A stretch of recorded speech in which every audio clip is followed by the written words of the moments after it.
ready. Let's go. Bring it on. Want some, get some. Can I get a hell yeah?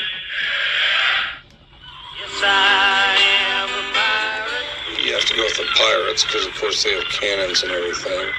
It's a pirate's life for me. Be proud of who you are and what you are. You're a pirate. This is a first down. Pirates. Because when you're at East Carolina, you go for it every time. Or you don't coach at East Carolina, you don't come to East Carolina, you don't play at East Carolina with a weak heart. Write it. I think I've ever been in a building as loud as that was. It was deafening in there. You live with Omaha? I can promise you that. And it's purple all night long in Eastern North Carolina. You're watching The Sports Objective, the podcast for Pirates.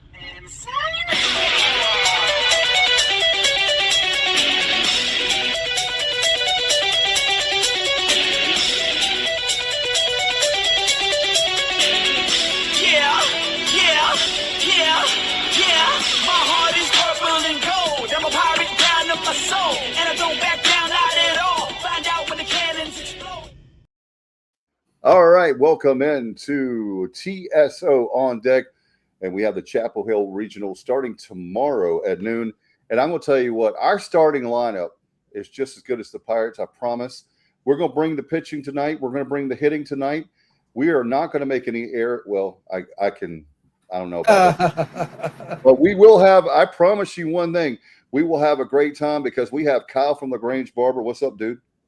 What's going on, Dave? Yeah, I'm sitting here typing. Glad to have you back. Appreciate it. Oh, no, yeah, okay, there we go. Yeah, said we don't make any errors. We're off to a great start. Good to be back. It's been a rough week since the surgery, but hopefully it seems like I'm finally getting back to normal. So it's good to be back, ready to see the Pirates take on the Tennessee Vols tomorrow. You know what happened last year? We took on those mighty, mighty Florida Gators and beat them. So let's see if it's great to be a Tennessee Vol tomorrow or if it's going to be a great day to be a Pirate. Oh, it's every day is a great day to be a Pirate. Isn't that right, Wildfire? I'll start with you. Hey, thank you, guys. Yeah, it's going to be a great day. Looking forward to tomorrow. It's going to be a tall task tomorrow, but hey, looking forward to tomorrow. I'll be in Chapel Hill tomorrow. Looking forward to it. Let's go get them. Yeah. You're taking me with the Queen's Anne Revenge, right? Queen's Anne. That is correct, man. We got it lined up right outside the stadium with Boschhammer, and looking forward to it. That's awesome. You know, I was hoping we'd get some butts in the seat for this game, so that's awesome, Justin. Yes, so like I said, I want to tell you guys this. I'll tell you what, JR is he's on playing the part of Alan Vick tonight is Johnny Roberts. Hey, JR. Yeah. JR, his last name, and we can't say his new. He changed his name. He's got a new last name, which we can't say. Oh, that's true. Yeah. We'll just call him JG. Rosenbaum. JG. Rosenbaum? Okay. Justin Rosenbaum? Yep. Oh, man. Bubba? No. Bubba? He's got the inside move on the family, too. Oh, man. I didn't know that. What? I'm going to text Bubba on this one. No, the JG, Kyle. Think about it. JG. I'm lost. All right. Hold on. I must have missed part of a comment. I got you. Hold on. You'll see. Put it in the group text. All right. All I'm taking for that is Justin and Bubba are getting married. Congratulations. No, I think Stacy might have a problem with that. Anyway, I mean, I love Justin with all my heart, and he's definitely Wildfire. He'll always be Wildfire to us, but. Yeah, actually, you know, with baseball and football and sports. Hey, I'll tell you what, guys. Look, everybody's talking about tickets, getting tickets. I had a lot of trouble getting tickets this game, honestly. Just tell you how hard the tickets were. I was offered tickets to this game.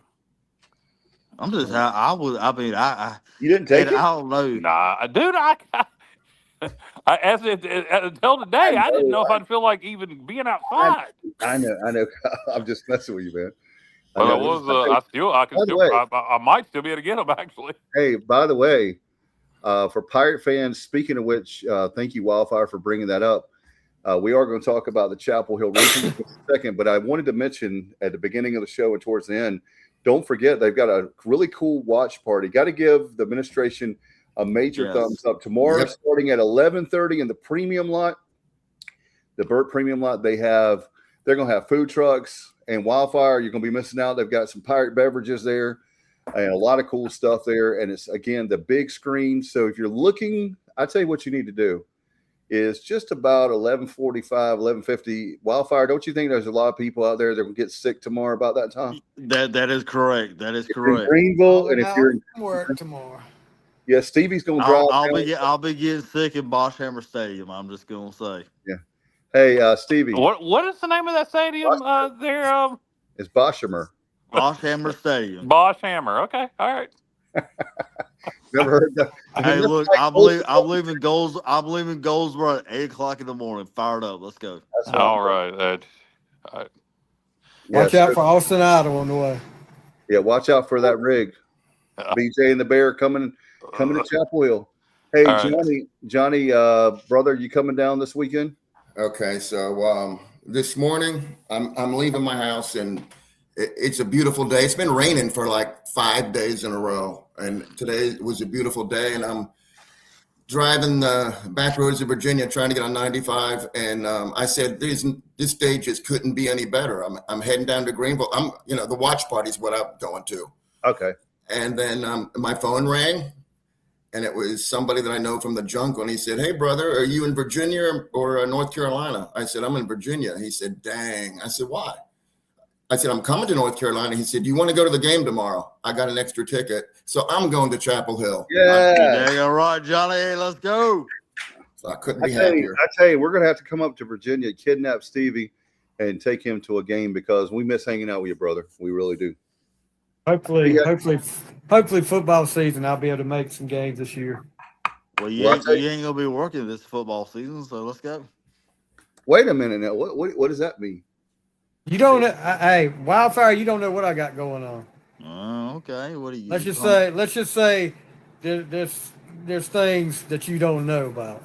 Okay. There's things going on. Don't be taking any refereeing jobs and down in my way. Oh yeah. Shots fired. Oh yeah, that's right. Shots fired. I know what Stevie's talking about. Yeah. Okay. All right, so yeah, that'll be a great breaking news. We'll have it here first on the Sports Objective. So that's gonna be great.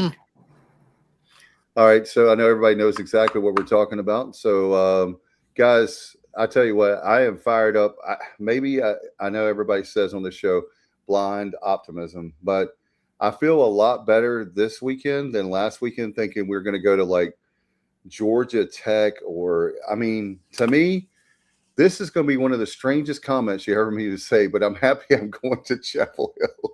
I can't believe I ever thought I would ever say that, but being a Pirate fan and having to go to Chapel Hill. However, Johnny knows that he and I had a conversation about, even though it's an in-state rival and all that, it would be for budget purposes, it would be the best. Yeah. And as far as matchup, nobody's afraid of them. No. There are a lot of Pirate, especially Jack Herring. There are a lot of Carolina people that are really nervous because Carolina knows that we've already beat them, and we had a chance to beat them in the Sunday game before the tie.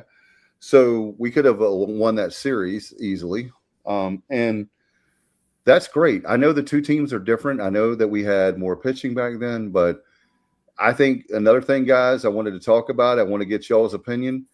I think the regional, maybe this is wishful thinking on my part, but the regional, the way that everything is set up in the regional, that helps us out a lot, especially it's a lot of games in a short period of time, but I think that with Cliff Godwin, I think with the whole staff and our players, we've been there, done that, and I think we'll so is Carolina, but I just feel good about this regional. I was nervous that we would go to Georgia Tech, and I'm a competitor like you guys, and I love my Pirates, but I think Georgia Tech, and no disrespect to UCLA, but I think Georgia Tech is the best team in the country by far.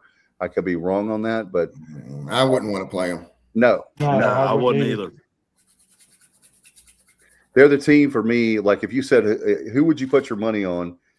Like non-Pirates, I would put my money on Georgia Tech, and I'm not a Georgia Tech fan, but just seeing what I've seen, wasn't it at the ACC tournament? Did they destroy North Carolina? And I'm not. Well, yeah, they won by I think 5 or 6 runs, but yeah. But didn't they have a bigger lead than that, JR, going into that? They did. Carolina ate into it, and at that point, the game was. Both teams wanted to win it, but North Carolina wasn't going to go crazy and burn pitchers that they might want to use today or tomorrow, I should say. So yeah, it was a good game. Carolina beat Georgia Tech during the season 2 out of 3. So there you go. But hey, Dave, I wanted to talk about the regional a little bit. We've already been blessed with 2 remarkable turn of events, and that is, we could have faced 2 of the best pitchers in the nation. We've already, we faced Jason DeCaro and Greenville, and we didn't do anything against him, and we got run ruled 10-0. So we're looking at facing Tennessee's number 1 guy, Tegan Kuhns, and he's got a 3.39 ERA, 100 Ks. He's been really, really good. But Tennessee and North Carolina have 2 completely different approaches to this game. Scott Forbes for North Carolina says, I'm throwing my best pitcher because VCU is a good team, and I'm throwing my best in game 1 because I want to get to game 2. And on the other side, Tennessee's throwing their number 2 today or tomorrow. I keep saying today. The game's tomorrow. Tennessee's throwing their number 2 tomorrow. So we don't have to face Tegan Kuhns, who has a 3.39 ERA, like I said, and 100 Ks. We're going to be facing Evan Blanco, who's a left-handed senior. His ERA is 4.94, and he's not bad either, but, he's no Tegan Kuhns. So I feel like we got a break there, and after we win that game, then, we don't have to worry about facing Jason DeCaro because he's going to be spent tomorrow. And we would likely face Lynch, who, DeCaro's got a 2.30 ERA. Lynch has got a 4.44, and we hit Lynch. So it's working out for us already. Did Lynch win the Saturday game? I think he did, yeah. We won that game, as you well know. Yeah, that's what. Okay, I do. Now that you brought that up, I remember I remember the Friday night game. Oh man, I really thought. You guys think with UNC pitching DeCaro against VCU, is that about, are they hoping to get up early and, take a big lead, pull him, and have him for bullpen work the rest of the weekend so they can use him in multiple games or start him? I think that would be the ultimate plan, Kyle. I think so too, yeah. Yeah. Hopefully it didn't work out for him, and VCU can hang around, and he has to pitch about 6-7 innings. Yeah. So the Tennessee number 2 guy, we've already he's pitched 1 inning against us in NCAA regional already, and that was in Charlottesville. I knew that name. I was about to say, why do I know that name? He pitched 1 inning against us in Charlottesville, and so we scored a run on him, and they had to pull him because he gave up a leadoff double to Cam Conch. And then J-Dub, Justin Wilcoxon, had an RBI single to score him. And then Joey Barini walked, and they pulled him. So we've already faced him. None of those guys are here anymore. And it really doesn't mean a whole lot, but it's fun to talk about that this guy, didn't have success against the Pirates once in the NCAA tournament. So hopefully history will repeat itself. Let's hope so. Let's do it. That would be fantastic. I'll tell you, Dub. Looking forward to the weather. It's supposed to be good tomorrow, right? Weather's supposed to be good all weekend. Unusually cool. It's going to be in the 70s, I think, Saturday and Sunday for the high. Hardly any humidity tomorrow at all. So. Yeah, I mean, to get a high, 77. Get high? Do what now? Did you say to get high? Well, sometimes, but 77 is the high for Sunday. To get a high in the 70s on region, I've never, ever, ever in my life in North Carolina seen a forecast high in the 70s on regional weekend. Yep. Have y'all? No, I'm trying to think. and the rain is what we usually experience the most. 24 in Greenville when we had Wake Forest and VCU and that other team. It wasn't warm then? You mean instead of hot? I don't remember it being unusually cool for this time of year, but it could have been. But a 77-degree day anytime you get a 77-degree day post Memorial Day in Eastern North Carolina is a rare occurrence. Okay, Kyle, I misheard you. I thought you said it's rare to be higher than 7. You're saying we're getting good weather. No, hell no. What? I was wondering what you're talking about. So no. Okay, 77 is chilly for this time of year. That's what I'm saying. I mean, normally you're pushing 90. Yeah, absolutely. And humidity, matched humidity. Yeah, exactly. Matt Semenza, his New York Knicks, giving us $4.99. The sub chat. I was thinking about sub dogs. The super chats. Appreciate you, bro, very much. And we can name it the sub chat if they want to sponsor it. That's Matt, I saw one of your Knicks broke his finger, and I don't know if it was in practice or what. So that's middle finger. Was it Patrick Ewing? Patrick Ewing, yeah. Was it Brunson? No, it wasn't. I can't remember what was the guy's I'm messing with Lorenzo. He knows I'm a big Brunson fan. So Robinson. Mitchell Robinson, broken pinky finger. No timetable for his recovery. He's out for the season. Okay. Yeah, let me tell you something.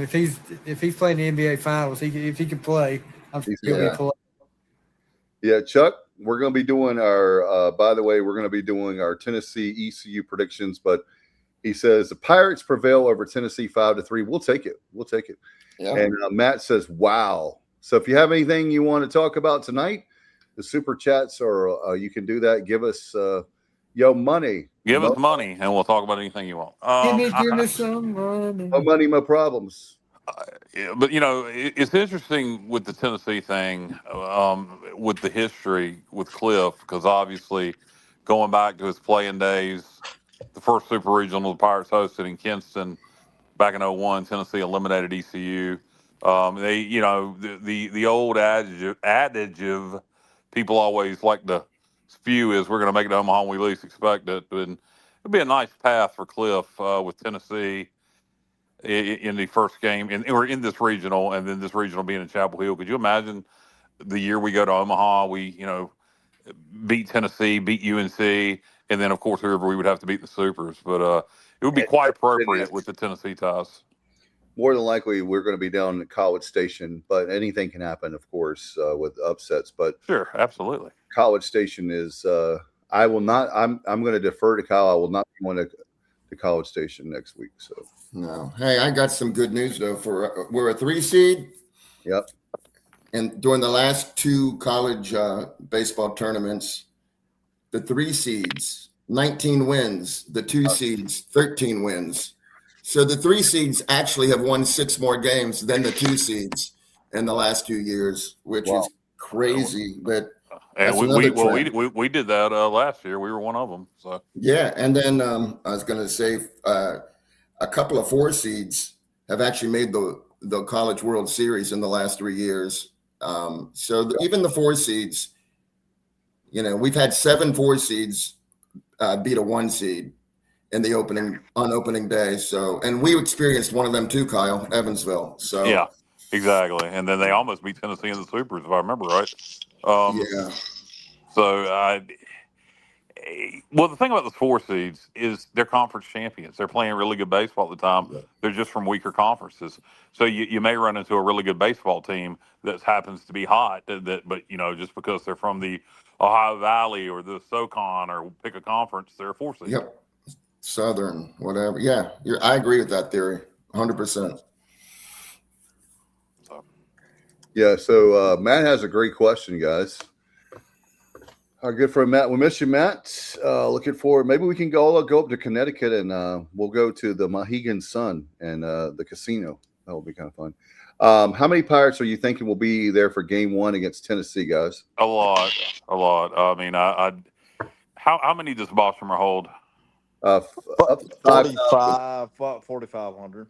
It's 4,100, but it says Yeah. I would think 15. I would think minimum 1,500, maximum 2,500.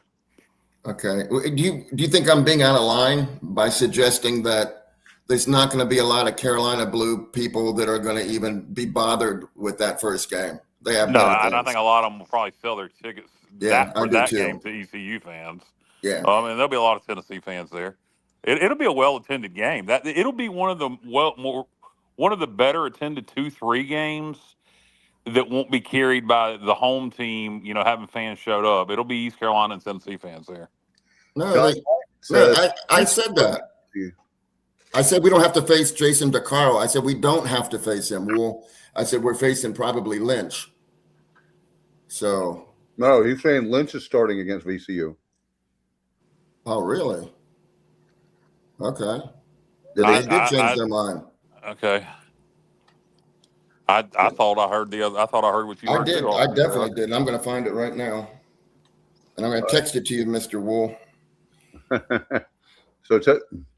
So Justin is bringing at least what I've been told, like 2,000 of his fan club members from Wayne County. So at least 2,000 Pirate fans there will be from just Justin alone. That is correct. That is correct, Dave. I heard you bought a whole bunch of tickets off of SeatGeek, is what I was told, but I don't know. I bought at least 1,000. Okay, so I exaggerated. I said 2,000. You bought 1,000, so close enough. But anyway, we're gonna get, as he said earlier, we're gonna get butts and seats for sure. And we're going to be, I tell you one thing too, we're going to be really, really loud. It's going to be really rocking and Boschmer more than they ever experienced. I'm telling you, with the Pirate fans. And I think Tennessee and ECU is going to be a really, really good game. And we'll talk again about John White. What is your prediction for tomorrow, by the way? We'll get those later. Hey, Lynch started that tie game where we never finished it because it was too cold. Yeah. We got Boaz in Raleigh-Durham. Oh, okay. I mean at the Durham Bulls Athletic Park. I love that ballpark. Oh, that was the best. It is such a great ballpark, and it's so funny for people that know. Durham was getting ready to. I think I've told this story before, but just a side note, really fast. Durham, the Bulls were getting ready to leave because of having which I love, the DAP, the Durham Athletic Park, but they were going to move even if it was out of town or whatever. And when they proposed that stadium, that was in the middle of literally one of the worst. It's still not great to the east where North Carolina Central is, but that was a really, really bad neighborhood. And by 2011, they had spent $1 billion on downtown Durham, but private investment. And anyway, that ballpark has turned out to be the best decision they've ever made. They took that was a huge gamble. I remember in the daytime you would get mugged. It was that bad. So I'm glad that they did that. And that whole area is great with DPAC and everything. A lot of great restaurants. Okay. Hey, Dave, I have a correction here. Okay. So Scott Forbes in a press conference did say that Lynch is going to be starting against VCU. And a Carolina guy that was on one of the local shows, I think he was from 24/7. He said that Scott Forbes doesn't one off his starting pitchers. In other words, he'll likely go with so I figured the guy knew what he was talking about. But nope, Forbes is going to switch things up and he's going to go with Lynch. That's fine because maybe VCU will beat him. And maybe that'd be awesome. Yeah, so that's what I was going to say. You never know how this stuff is going to work out. For whatever reason, and you could have your worst start ever, or you could be, dominant. Who knows what's going to happen? That's what makes even baseball. There's so much parity in, even more so, I think, this year. And I saw that graphic. I think did you guys see that graphic where we're in the most competitive regional of the 16? Yeah, I did. Yeah. You mean the one based on RPI? Didn't they say we were like the second? They were a lot of I said we were the second toughest region in the tournament this year. Yeah, some people said the toughest, some people second toughest. I mean, when you look at it, you got UNC hosting. They're a top 5 national seed. You got Tennessee coming from the SEC, always a power. I think they were a bubble host team, and then Yeah. us as a 3. You know, That's dangerous. conference champions, tournament champions. Um, we're and then you got the in-state rival factor with North Carolina. So. By the way, their head coach, what's his damn name? Scott Forbes. Yeah. Class act. I saw that, Kyle. I heard him today or yesterday it was, and I was like, and Mike Fox is the same way. They both always really respectful to East Carolina baseball, and Coach Godwin, and so as much as I hate Carolina, I don't hate Forbes. No, and that's why baseball is so much fun, because the teams like North Carolina State, Duke, all the teams play us. Yeah. And, that's really cool. We do have a lot of great stuff to talk about. We're going to do in during the time of the roundtable. But guys, looking at the regional with Tennessee, Johnny, do you have some stats for us as far as Tennessee and East Carolina and game 1? We'll talk about game 2. Yeah, I'm just going to throw this out there. If you want to go what Las Vegas is thinking, North Carolina is the sixth most short odds, I guess is the best way to put it. Or if you want to rank them by their odds, Carolina would be 6, Tennessee would be 17, and we'd be 24. And 24 for a 3 seed's not bad. No, not at all. So that's what Las Vegas is thinking. Yeah. But as far as stats go, I started to talk about it. So Evan Blanco, he's a left-hander. Now, we didn't do so well against left-handers in the conference tournament. Although we really weren't hitting hardly anybody at all, except for the Wichita State pitchers, and that was the bottom of the barrel for them. So you really can't consider that. Now, the second FAU game, we faced 2 left-handers, and we batted like almost 400 against them. So, we've hit left-handed hitting before. Left-handed pitching before, but we have a lot of left-handers in our lineup. So, there is maybe an advantage for them to throw a left-hander against us. But this guy's, like I said, he gives up 1 home run every 7 1/3 innings. So let's take advantage of that. We're going to have to take advantage of it because they're going to score. We know that. They're going to score. They hit 111 home runs this year, which really is not that many compared to what they normally do, but still it's 111. So their ballpark is very home run friendly. Yeah. So what things they excel at nationally? Well, they're number 15 in slugging percentage, which hits, walks, etc. They get on base. They're number 7 pitching wise and walks allowed. They just don't give up any walks, and they average 3.1 walks a game given up. They're number 9 in WHIP for the pitchers, which is walks and hits per inning at 1.27. But we're number 45. We're number 33 at 1.36. So we're right there with them with that. Our pitching has been really good as far as the amount of hits and walks we're giving up per inning. Their pitching gets 10.4 strikeouts per 9 innings. We get 10. So we're right there with them there as well.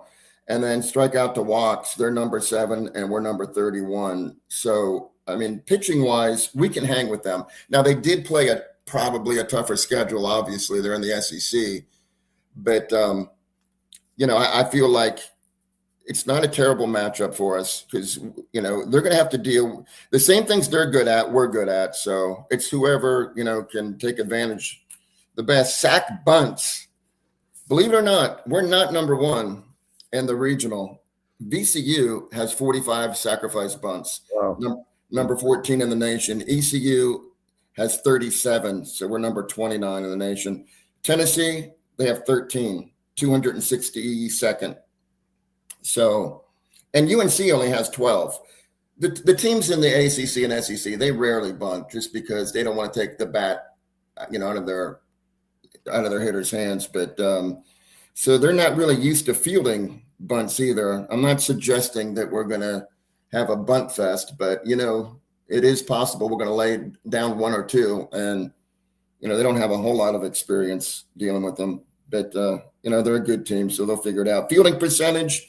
Tennessee is number 5 in the nation, and UNC is number 9. We're mid-pack, bottom mid-pack, but so they're not going to commit any errors most likely. So we're going to just have to hit the ball, and over the fence would be nice. I feel like Austin Irby has to start. The postseason Austin Irby has to arrive in Chapel Hill. The same one that arrived last year in Conway. And I feel like he will, because he hit the ball really hard, and Clearwater was just short several times. So how many times did we hit to the warning track? Oh my goodness, Stevie, with no wind. Yeah, I know. We didn't get any help. I got a feeling. I don't know why. And sometimes I'm right on my hunches, sometimes I'm not. I got a feeling we're gonna play loose. I don't know why I feel that way. Maybe because I feel like we're going to be playing with house money. I was getting ready to say the same thing, Kyle. That was exactly on my mind right there. House money. So I think we need to look at it. I think we're going to play loose. Also, we've been in Chapel Hill. We've been in that stadium. We've been in Boshamer. We're going to have our crowd there. So I wouldn't be surprised if we play well tomorrow. I don't know how it's going to go for the whole tournament, but I do think we're going to play loose tomorrow. That would definitely help. We're a bunch of sick puppies, so maybe they will, maybe they'll. That's a new thing, isn't it? I just saw those T-shirts. It is. It's brand new. It was started at the. It came from, if I read the story right from Igo, it came from whoever controls the pitch gun. Justin, what was the story? Oh, the pitching machine. Yeah. He's vulnerable. He's there you go. Yeah. So it came from that. He was a sick puppy, and it just evolved from that. I skimmed the story on HTC. We need to make sure we do our research better. JR, of course, did his research with stats as he just showed us, but we should be able to explain this right now. So that's on us. Yeah, I literally just saw it on Facebook. I have no time to do anything. I've been driving all day, so no. I'm not putting that on you. You did. No, I know that. I know. I'm good. I skimmed that story. I should have read it in depth and had the answers. But if anybody wants to know, I'll give Igo credit. HoistedColors.com has the story on what the sick puppy stuff is about, what it evolved from, and why that's our moniker right now. So just go over to Igo's page, HoistedColors.com.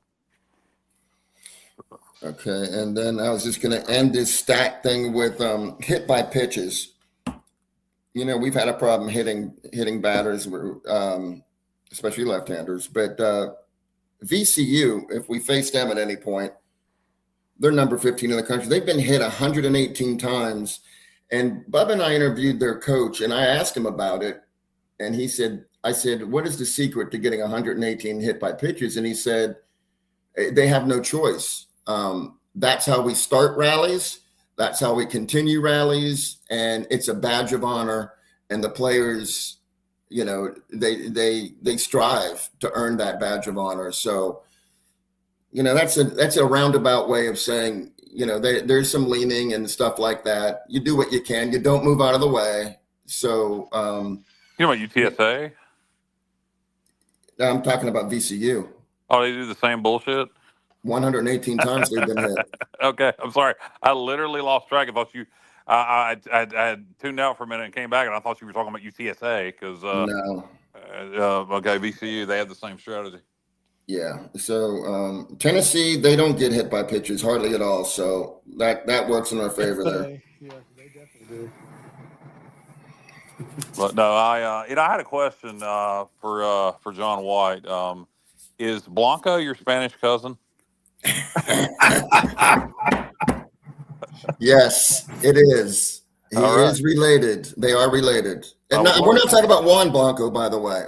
We're talking about Juan Blanco, not Evan Blanco. No, I'm talking about Evan Blanco.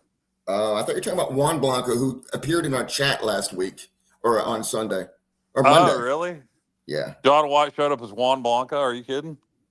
Well, he didn't intend to be like, cryptic or anything. He just forgot.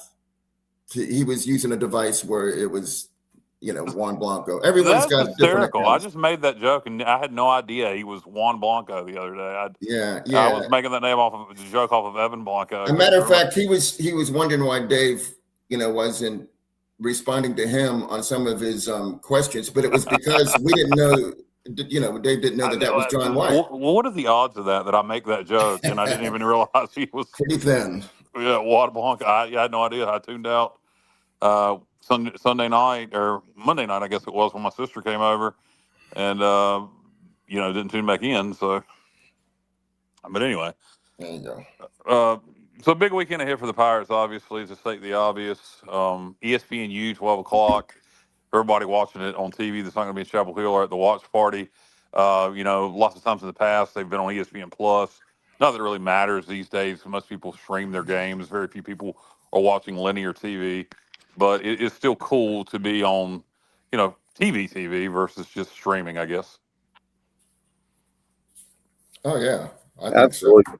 It's a big deal. And I think that the other thing is the fact that the Pirates, I think a lot of people may be surprised about, I'm talking about the not in Pirate Nation, but we bring a lot of eyeballs. And Kyle and I, you and I have talked about that for many years, about how we feel like that not to get on a tangent, but that there's more eyeballs of people watching if they would count the streams versus, we've talked about that television markets and that sort of thing. But anyway, I think with East Carolina and Tennessee, there's going to be a lot of people watching, and rightfully so. Plus, but North Carolina is with VCU is going to be on ESPN Plus. I guess that's because that's the matchup, the 1-4, or they feel like maybe 2-3 would be more competitive.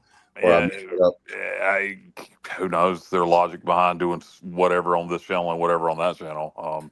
Probably just the 12 o'clock slot. They wanted something for the 12 o'clock slot versus whatever the 7 o'clock slot is, and we're that's one of the more intriguing 2-3 matchups. It's one of the more intriguing matchups for the 12 o'clock TV slot, to give it traditional TV versus just Plus. So, Wildfire, do you know about the being you're an umpire? I know Wilson Rayner, you told us, is going. Wildfire, you know who do we have as far as umpires are concerned in Chapel Hill for the regional? I do not have that. Wait a minute. You've had all week and you didn't find that out for us? I am working on that inside knowledge. I will have that inside knowledge. And on Sunday? No, I wouldn't say it on Sunday, but I am working on that knowledge. I will have that the email here in a few minutes, actually. Okay, I'm giving you a hard time because we can and we have fun. There's no point. No, it's all good, Dave. All right, I just lost anybody that I can catch a ride with. I just lost a ride from Justin. So if anybody has a way that I can get to Chapel Hill, then let me know. Yeah, but it'll be good. I believe it out of Goldsboro at 8 o'clock in the morning for anybody that wants to ride. It'll be a good. Thank you, James. Appreciate it, man. Good luck to the Golden Eagles this weekend in the Hattiesburg Regional. But no, it'll be a good umpiring crew. Anytime you get to the regionals, NCAA tournament, all those umpiring crews are going to be good. These guys. I mean, anytime you get to these guys, they're well. I mean, you got to. They're there for a reason, and like I said, they're gonna be good. Yeah, no doubt. You don't have to worry. You shouldn't have to worry about the quality of umpires. No. Once you get to the NCAA tournament, they're Vanderbilt. If you're at Vanderbilt, that's a whole nother story. Well, they probably just got sick of hearing the whistler. They probably whistle louder. That's the more reason. That's the more. Hey, Stevie, tell him that's the more reason that they should have been calling for ECU. Exactly. And you wouldn't have to hear the damn whistler anymore. I tell you what, that was Dave. Boy, yeah. Talking about the whistler, do you remember when you came and did that game at Northeast? Hey, breaking news. We had the same umpire that pushed, what's the guy in the regional couple years ago? Bryson Worrell? Yeah, we have the same guy in our regional. Oh no. Are you being serious? You can't be Yep, being serious. I am being serious. Oh. Well, That's Cliff the might punch him in same. the face. I'm looking at I'm looking at a list right now. That's the same guy. Cliff probably going to tell him at the start of the game, you push my player, I'm going to knock your ass out. That would Mel. You want to talk about going viral, man? Stevie, what were you saying about a game at Northeast? No, he was talking about the Whistler, but Dave actually came down and did a play-by-play on the game at Northeast. And I think you said you got a phone call about halfway through the first half about the guy that was sitting outside right at the top of the bleachers yelling the whole night. Somebody was calling you, said, "No, I want you." No. You don't even know who, because the guy kept yelling, "Grab a leg, grab a leg." And yeah, he was. That was one of my assistant coaches doing that the whole night. What don't surprise me about your coaching staff, Stevie? Oh, here we go. What's the difference between our coaching staff and the one you have? Winners. Wow. Yeah. Thank you, Matt. He said he did. That was the most, and there was more than one. There was two of them, right? Yeah, there was more than one of them. Like he had a damn stunt double. Go for one, and the other one start up. I tell you who could do it the best is Bubba Rosenbaum. He could annoy the daylights out of you, and you know we love him, Bubba, but he was so good, and he and I were laughing. I'm like, oh my God, Bubba. We're walking across the parking lot again in the 21 regional, and he's like, I'll walk with you. We walked, and we were talking. He started doing that, and we would laugh. I said, that is the most annoying. He was doing it so well. I was like, that's the most annoying thing I've ever heard, I think, in a sport. What's the most annoying thing y'all ever heard at a sporting event? Besides, hey, I'll take that. Hey, I'll take that any day over that damn Whistler. I agree with you, Matt. Or the Whistler's bad. Yeah. Touchdown Wolfpack's another one that's pretty annoying. Yeah. Yeah. It was funny because I was making the joke about the pitcher Blanco, and I had no idea that you used that alias. So that's funny. Yeah, at least he was in Virginia. He was with Johnny then. Yeah, he was with UVA at one time. I said, he pitched against us when we were in the Charlottesville Regional. Yeah, as soon as I heard his name, I was like, not Juan Blanco. Yeah, I was like, why do I know that name? What was the stats when we played him? He threw one inning, earlier in the show. One inning, Justin, 2 hits, 1 run, 1 earned run, and a walk. Okay. And the hits were, like I said, a leadoff double and a single. And it was J-Dub hit the single, and the leadoff double was Cam Planche. Okay. I heard we're going to have a watch party coming up at the Super Regionals at Matt's house at that pool. Have you seen that? No, it's going to be the Balsam Hill watch party. Oh yeah, thank you, Stevie. What a thrill! The thrill of Balsam Hill. Man, well, hopefully I'm at Texas A&M or wherever that regional's going to be at. So, man, we got to take care of business here first. But yeah, it would be nice to play next weekend in College Station, or who knows, maybe Texas State wins that thing. Who's the 2 seed down there? In Texas Station, I do not have the brackets in front of me. I know Texas State's in there, but we need the 3 or 4 seed to win that, so we'd have a chance to host. So whoever the 2 seed is, I don't know if Texas State's the 2 or the 3. I do know Texas State's in that regional. Okay, so and look, like I said, we got a good chance to go down there. We got a good chance to win this regional, guys. We just got to go down there and take care. Texas State's playing. Oh boy, Texas State's playing a loaded pitching staff with the USC Trojans. Yeah, that's a tough 2. Okay. Yeah. So the odds of because it's going to be USC or Texas A&M coming out of that thing. So if we do win this regional, it's going to be going down to College Station. But I'll tell you what, if you beat Tennessee and North Carolina to go through a regional, then you know what, beating A&M ain't nothing but a thing. Or going out to LA, we'll go all the way to California, baby. In the bright lights of Hollywood, in Southern California, and beat the USC Trojans. Look, like I said all year, we're going to win this thing the least when we least expected. And this is going to be, I'm just telling you, I will shoot pie on my face right now. Wait a minute, right? You'll do. Wait a minute. You'll do what on your? You'll do what on your face? What will you have on your Clip face? that, Dave. Clip that, Dave. What did he say he would have do on his face? What? Whipped cream. Oh boy. Did you say a cream pie on your face? Is that what you said? Yeah, he I did. did say I ain't saying that, guys. But what I'm saying, look. Let me. Yeah. I got to mute this one. I told you guys we would have a lot of hits tonight. I told you our pitching would be great. I couldn't promise you on the air, but oh my goodness. Well, what I'm saying, guys, is look.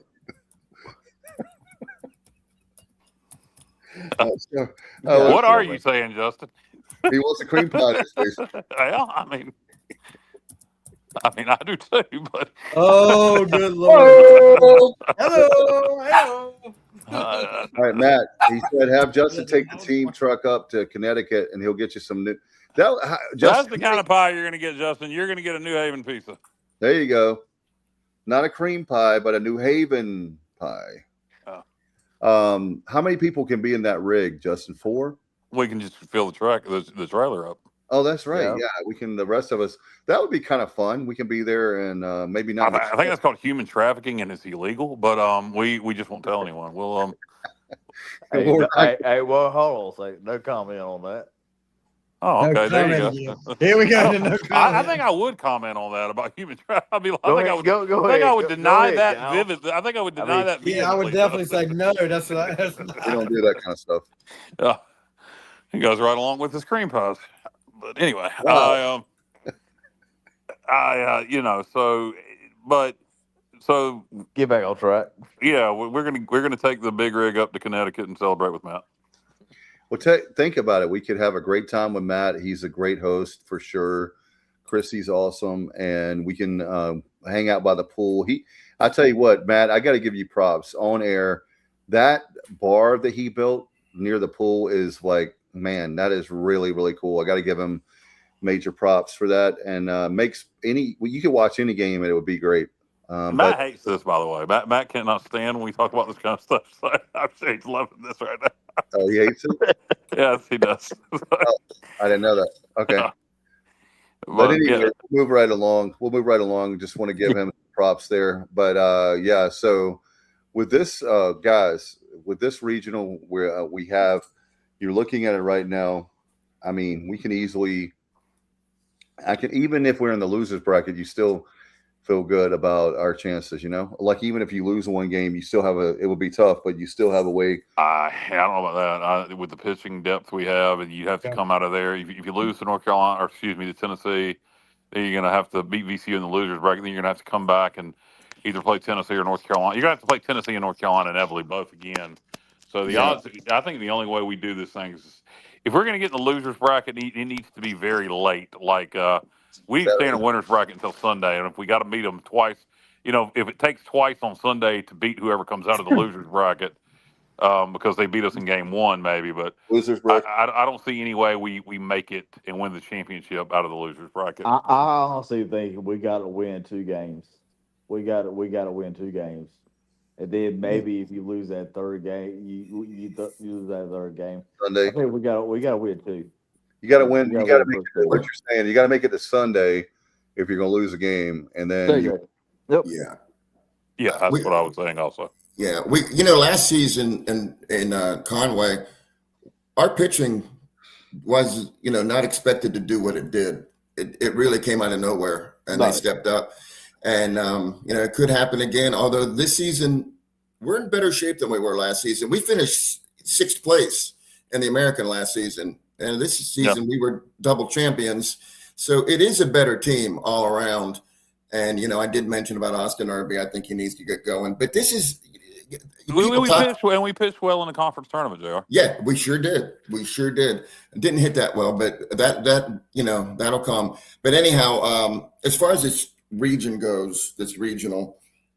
So you put up a graphic yesterday about the teams that have had 8 or more consecutive seasons of being in an NCAA regional, and both North Carolina and East Carolina were mentioned. Well, this is their 7th year, and VCU, this is their 4th out of 6.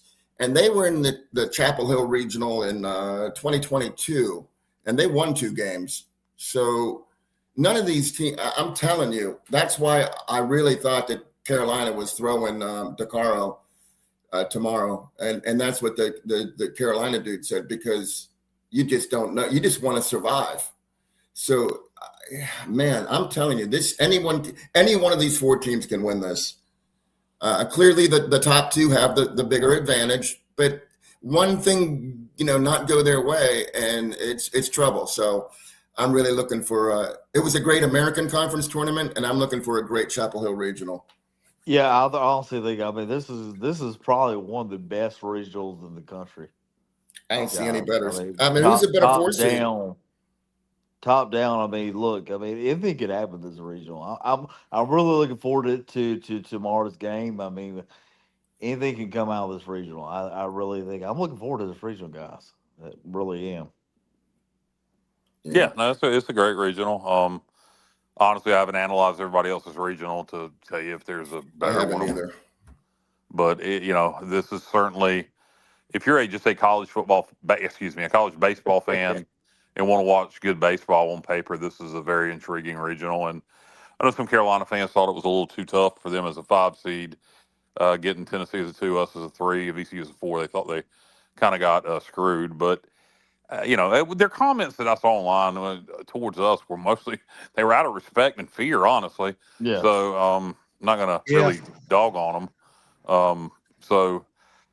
It's truly respectable from a college baseball perspective. You got Carolina, you got Tennessee, both of them, if you call them blue bloods of college baseball, and then you got us in there. You got 3 true college baseball powerhouses in this regional. Yeah, exactly. I won't be watching. I will throw VCU in there. VCU is not a bad out. They're consistently the top team in the A10. So yeah, I was going to say, you look at college blue bloods. Between Carolina and Tennessee, the last 10 years, they've been out there. They've been killing it, Justin. Exactly. Tennessee's been in the World Series 3 of the last 4 years. Yeah, so to go up against them guys more, and then you got Carolina there. When you go to beat the best, you got to beat the best. 3 of the last 5 years. They were in 21, 23, and 24. There you go. And they were in Omaha. That's pretty strong. So, I won't be watching on ESPN 2 because I'll be there, but I just hope they don't. I won't be watching on ESPN 2 because it's going to be on ESPN. Okay, whatever it's on. I hope they don't. Kyle, keep track for us. I'm hoping that they don't continually talk about how we've never made it to Omaha. To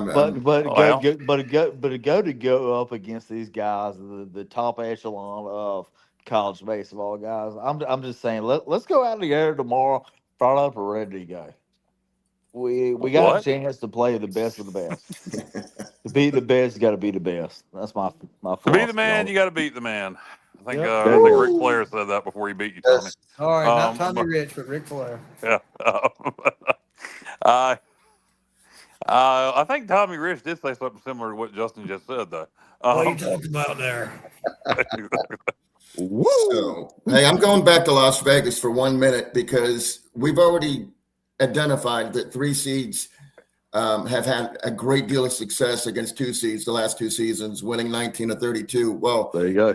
In Las Vegas, looking at all the 2 seeds, the 2 seed with the best odds is Kentucky. The 3 seed with the best odds is Kentucky over Wake Forest, but they're plus 134. So you would get $34 if you bet 100. With Johnny, East Carolina. Hold on, East Carolina is right behind him at 140. So we're right there. Okay, nice. Go ahead. I'm sorry, Stevie. What'd you say? It was Justin. Oh, Justin. Oh, go ahead, guy. So I apologize, Stevie. I apologize, Stevie, for getting you and Justin's voice confused because they're distinctly different. They sound so much alike. Not. That's scary. That is a scary thought, guys. That is a scary thought. Justin, how about if I got an idea? You want to talk about a big scandal? How about, Justin, is there any way that you could take your, umpire gear and you could call that game tomorrow? I wish. Like, who is this dude? Oh, he's the guy, right? He's calling the game. I mean, I could take my umpire equipment tomorrow, get behind it and play that. Have you guys ever seen that it look like that Little League guy that is on YouTube or like Facebook? He's like the Little League umpire. No.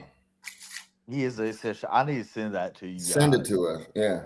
I need to send that to you. He's like this YouTube sensation. Let me see if I can find that guy. Yeah. Well, you've identified Wake Forest as a sleeper. And yeah, I can't. Kentucky has some nice wins, but I agree with John White because I think Wake is. I'd have to see the. Obviously, I don't know the standard. Matt just texted, and I don't know why he just didn't say it in chat, but he just texted. Semenza just texted. He says it's like Ric Flair said in Biloxi at the Riverboat Casino back in '88. We'd be styling and profiling.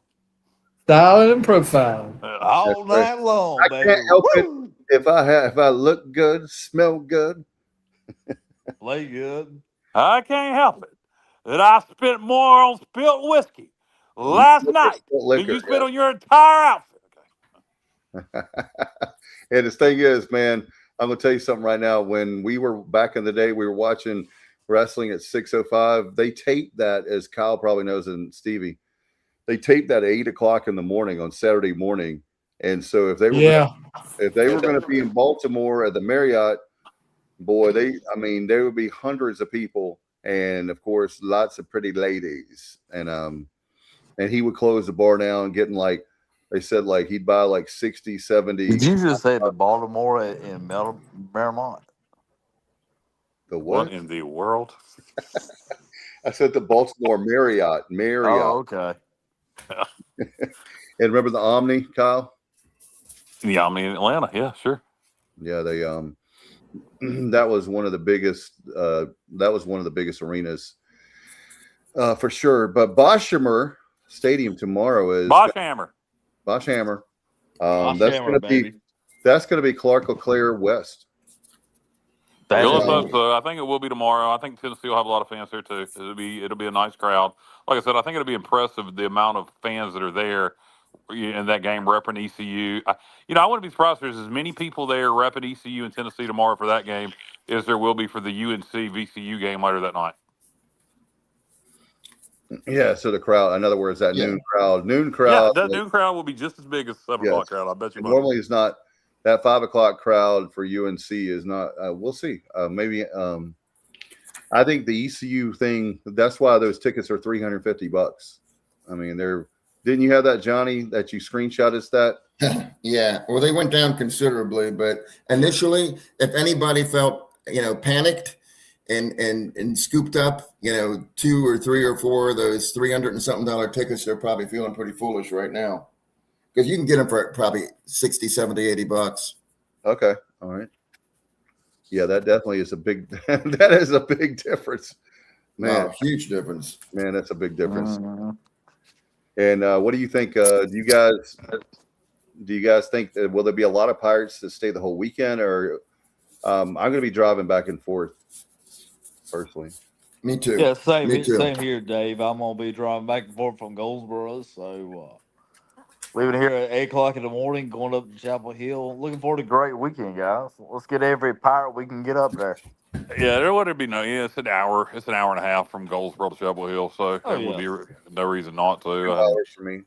So I'm going to say I'm watching. Like I said, I was offered tickets, and come on, Kyle. Come on, Kyle. I got you. I ain't feeling like sitting out in the heat for hours just yet, but I will be enjoying it on the television. Right behind home plate if you'll just come. I'm gonna be in the press box. Screw you, Dave. I'm gonna be out in the elements, man. Come on now. They have a nice hospitality tent, and screw you. You gonna invite me? Sure. Yeah, you can. Okay, well, yeah. Well, I'm gonna hold you to that then, because I'm gonna be out in the elements with the rest of these fine folks. I think the weather's going to be pretty good for the people out in the so-called elements, and for most folks, I think. Let's see. I Yeah, common folks. Oh, Like Dave, Hey, that hey, got rolled Dave, in. I did want to throw this out. We were talking about, number one pitchers, number two pitchers, who's throwing who. Ryan Towers, everybody recognizes, even though Ryan's been the Friday guy, everyone, and they recognize Ethan as probably our top starter. Yeah. But I don't think anybody has played better than Ryan Towers. In his last 8 appearances, he has a 1.13 ERA with 15 walks and 35 strikeouts.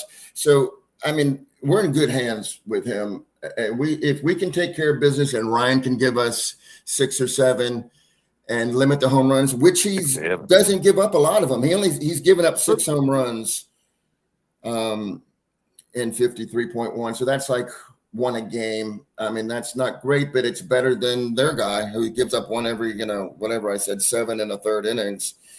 So I think, if Ryan can give us some innings, our bats can get some, extra base hits and just sustain some innings. And I think we'll be in good shape on Saturday, no matter who we're playing. I think we'll be good. But yeah, I totally agree. I totally agree with that, Johnny. I totally agree. By the way, tomorrow, official forecast, 12 o'clock, first pitch, 75 and sunny as we throw the first pitch tomorrow. So could not ask for better weather for a regional game.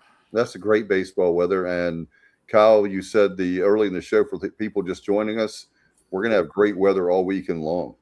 Yeah, no, it is. And like I say, Sunday, the highest forecast to be 77. So that's the high. So you're talking maybe, for the early game, 12 o'clock game, whatever on Sunday, if we're, hopefully still playing, you could have temperatures starting off in the 68, 69 degrees. So, yeah, great weather. Could not ask for better weather. Like I said, I've never seen weather this nice in terms of the temperature, and no rain in the forecast for regional weekend. That's a kicker. Maybe because we're not having it in Greenville. I don't know. Yeah, no kidding. We have it in Greenville, man. It's like, all right, 100 degrees and raining. Yeah, exactly. The humidity is awful.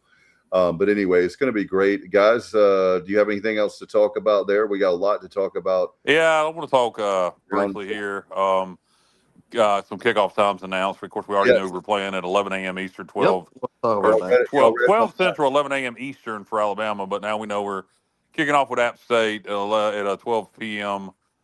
On September 12th in Greenville, ESPNU. Sweat my balls off, Kyle. Yeah, it'll be hot out there. The last 2 times we played App during day games for that kind of heat, 2012 and in 2008 was hot, but not as hot as 2012. But they were both 12 o'clock kicks. We won them both. So long as we have that same result and don't lose 4 in a row to App State, it can be as hot as it wants to be. I think I'm going to start drinking Gatorade now. Exactly. I'm right behind you. I am right behind you. You are great. You are a great taking one for the team when you're saying, hey, we don't want to have the App State game. It was 2012, like Kyle, we've been talking about some on this air, on air, but also the 400 people that passed out because they had too much alcohol, I think was most of it. Speaking of not being hydrated, that was, let me do alcohol is going to dehydrate you. I tell you what, I'll give you a pro tip. If you're going to drink for that App State game on September 12th, and it's typical North Carolina weather for September 12th, drink a beer like a Michelob Ultra because it's got a high water content, and if you drink them slow, you can actually get drunk and stay hydrated. Provided you can get drunk off Mick Ultra, it would take me 2 12-packs. This PS brought to you by the Sports Objective. No, I'm being serious. I'm telling you, 36 packs. Alcohol dehydrates people like crazy, and they get in that sun, and it's brutal on them. So, but you're going to get a lot of people complain. I'm surprised it wasn't that bad yet, but that's because people aren't paying attention enough yet for football. But you're going to hear the most people complain about it being 12 o'clock kickoff. Shut the hell up. Just TV dictates. Go ahead. TV dictates kickoff. It is what it is. So we better have 40 to 50,000 in there for App State. And by the way, for those who talk about tailgates, you can tailgate after the game. Exactly. Win the game, beat App State, then go celebrate. Yeah, I mean, it's like for me, and I know the guys, and we're preaching to the choir now. I am, but the thing that's great about football is you're only 6 or 7 home games a year. What do you like, Kyle? We've talked about it a lot on the show.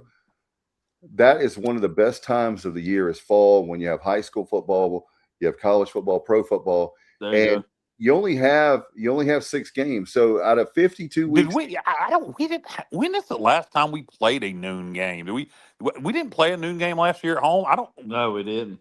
No, I don't think we played one the year before at home at noon. If we did, I'll tell you what, for the Queen Anne, I love the schedule, guys. I love the schedule.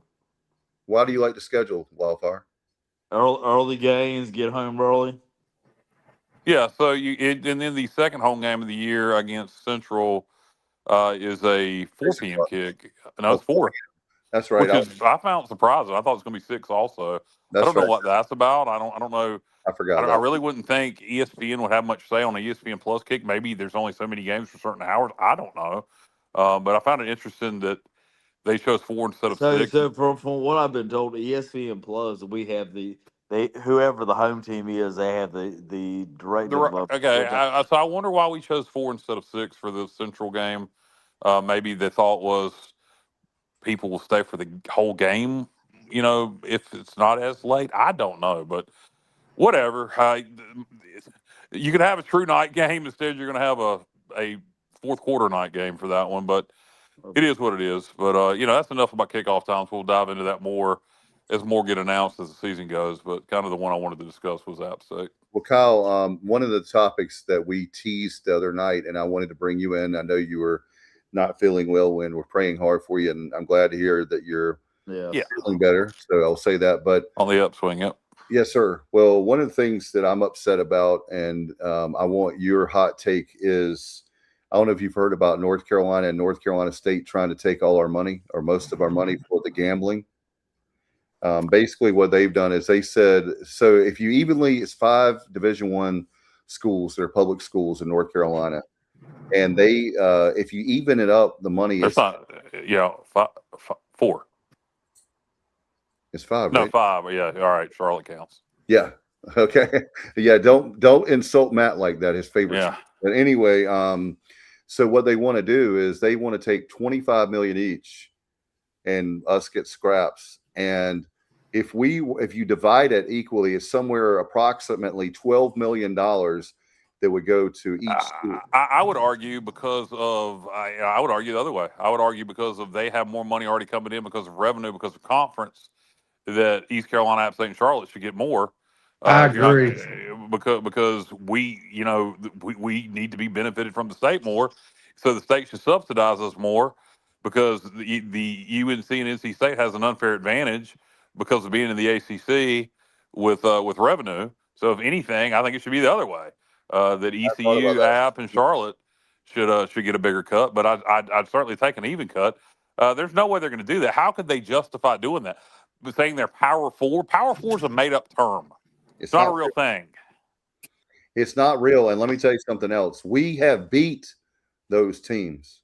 We beat NC State very recently. So. And we beat North Carolina, even I know it was 2018, but still. Last time we played them. Yeah, they won't play us anymore. So that, by the way, Kyle, I said also to let you know, as far as scheduling and all that. So what's going to become of that? So what is the official thing supposed to be? They haven't. In other words, that's just what well, I hope we have some people in legislation that's fighting that. I hope John Gilbert and our chancellor, isn't just sitting there twiddling their thumbs. I hope people have some intestinal fortitude, and we have some people, if you will, and some people speaking up with some, fighting. Well, I know we got John Bell here in Wayne County is fighting that stuff right now. That's what I was saying, Kyle, is it's nice on the subject matter of ECU and the subject matter in this particular case when we're talking about the gambling money. It's more money. Surprise, surprise. There's more money that's come in for gambling. That's not a surprise, but to some people, it's a surprise how much more it is. They do not deserve $25 million each. They get every Kyle's right. And even if Kyle's right, but even if they were fair and we get $12 million each, I mean, hell, I'll take that. But I like your idea better, Kyle. Like, hey, they already get more. They need to, and they need to. Another thing is, by the way, they need to change that stupid, archaic law that can't give money to athletics. That is the dumbest thing ever. And by the way, for you Tar Heel fans out there, that's why they called it Carmichael Auditorium, because that way they could get state money to build an arena. They had some classrooms, and they called it. Now they call it Carmichael Arena, but back in the day, growing up, that was Carmichael Auditorium because that's how they funded their basketball arena at that time. And so for us, it just makes no sense when these other states, like look at Florida, for example. I don't blame any of those schools, Central Florida, South Florida, any of those schools. I don't blame a single one of them for getting as much money as they can. I'm simply telling our legislators, instead of fighting over a stupid budget, how about be focusing on things that can help our state? And there's no question that it's an economic driver.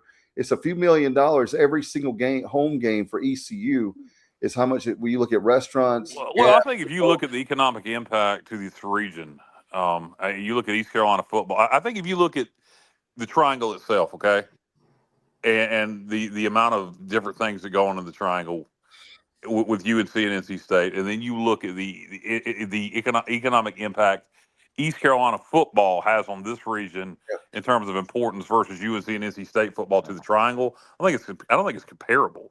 I think you can say the same thing for App State. Now, Boone's got a strong tourist economy, but App State football means a lot to that economy up there. But Charlotte again, that Charlotte football doesn't mean a damn thing to the Charlotte economy. But without ECU football, the economy in Greenville would be and in the East. It's not just Greenville. It's Wilson. It's Kinston. It's all the East. I mean, so it is vitally important. And I think there needs to be some people speaking up, some politicians, some people at our university need to be speaking up and beating our chests and saying things like that again. I think we've gotten too quiet about stuff like that. I don't know what's happened to us as a university in terms of speaking up vocally and going, hey, guys, not only is ECU athletics important to ECU fans, it's important to the lifeblood and the economy of the East. Yeah, Robert Vernon says, go Pirates. No doubt about it, brother. I mean, and Robert Dedrick says, play us or show us the money. Absolutely. Yeah, exactly. 20, I mean, think about that. 20, can you guys imagine? How about this? All right, Carolina and State, you little, anyway, you want to keep more of the money? You want to keep more? How about this, you little bitches? Play us home and home. You give us extend the home and home series with Carolina and State. We'll let you take more of the money because we'd rather have the home and home and that revenue of you coming here. We'll give you one or the other. You choose. And that is a great bargaining chip, Kyle. We need you in Raleigh. Well, hey guys, how about this? Vote for Pedro. I've got a great and I'm saying series as well. Can you imagine if Kyle started like a ECU Sports Pack, and where he goes up there and lobbies for ECU? Boy, they would probably say, just give them the damn money. I'm tired of this guy keep coming in this damn office. But you know what? That's what I appreciate about Kyle, and I'll say that, and I'm being serious now, is that he lives, drinks, eats ECU. And the fact is, we've got to have people, like you said, Kyle, is with scheduling. When it comes down to it, all the schools should play each other. That is, I mean, even if it's on a 3-year. Well, I don't understand for the life of me, and this is something that I want John Gilbert and the AD up at App to answer. How in the hell has the App State East Carolina series not been extended? I don't understand that for the life of me. That both schools have got to want it. It's great for both Boone. It's great for Greenville. You'll have 40 to 50,000 people in for that game. When we went to Boone, it was 30,000 plus. Yeah. So I don't know how that hasn't already been done. It makes zero sense. Yeah, and it's a great if you look at the older folks, but all the way back, you can think of the SoCon days of with Pat Dye, Appalachian State. Well, it's there from a culture standpoint. for football, ECU and App are very similar, and it's a very similar fan base. And ours is a little bigger than theirs, but that game, there's no reason it shouldn't be played, if not every year, every other year. And both fan base want it. So I don't understand why it hasn't been done. And we're already It's one of the playing. great mysteries in college sports why that series, it should have been announced that thing's been extended through like 2038 years ago. Yeah, and it really makes a lot of sense because we're already playing Charlotte every year. And Matt said that's what she said, it'll be extended. Whoa. But anyway, with you look, we're already playing Charlotte, right? So if you have the get this, guys, you're on to something, Kyle. You always are, but you're already playing Charlotte every year. You play App every 2 or 3 years. And every year, every other year. I'd like to play it every year. I'd like to have it every year, but I mean, look at our good friend Bubba. Very similar university paths too. Both are very important to their regions after starting as teacher schools. Absolutely, Bubba. Miss you, man. Hope exactly, Bubba. Crazy weather. I was talking about earlier the importance to the economy for the Greenville area and the Boone area for ECU and App State football versus the importance to the economy for NC State. I'm not saying NC State and USC don't draw well for football and it doesn't affect the economy. I'm talking about Raleigh-Durham has a strong economy anyway. There's a lot going on. The East Carolina football games and the App State football games are very important to the economy in both areas.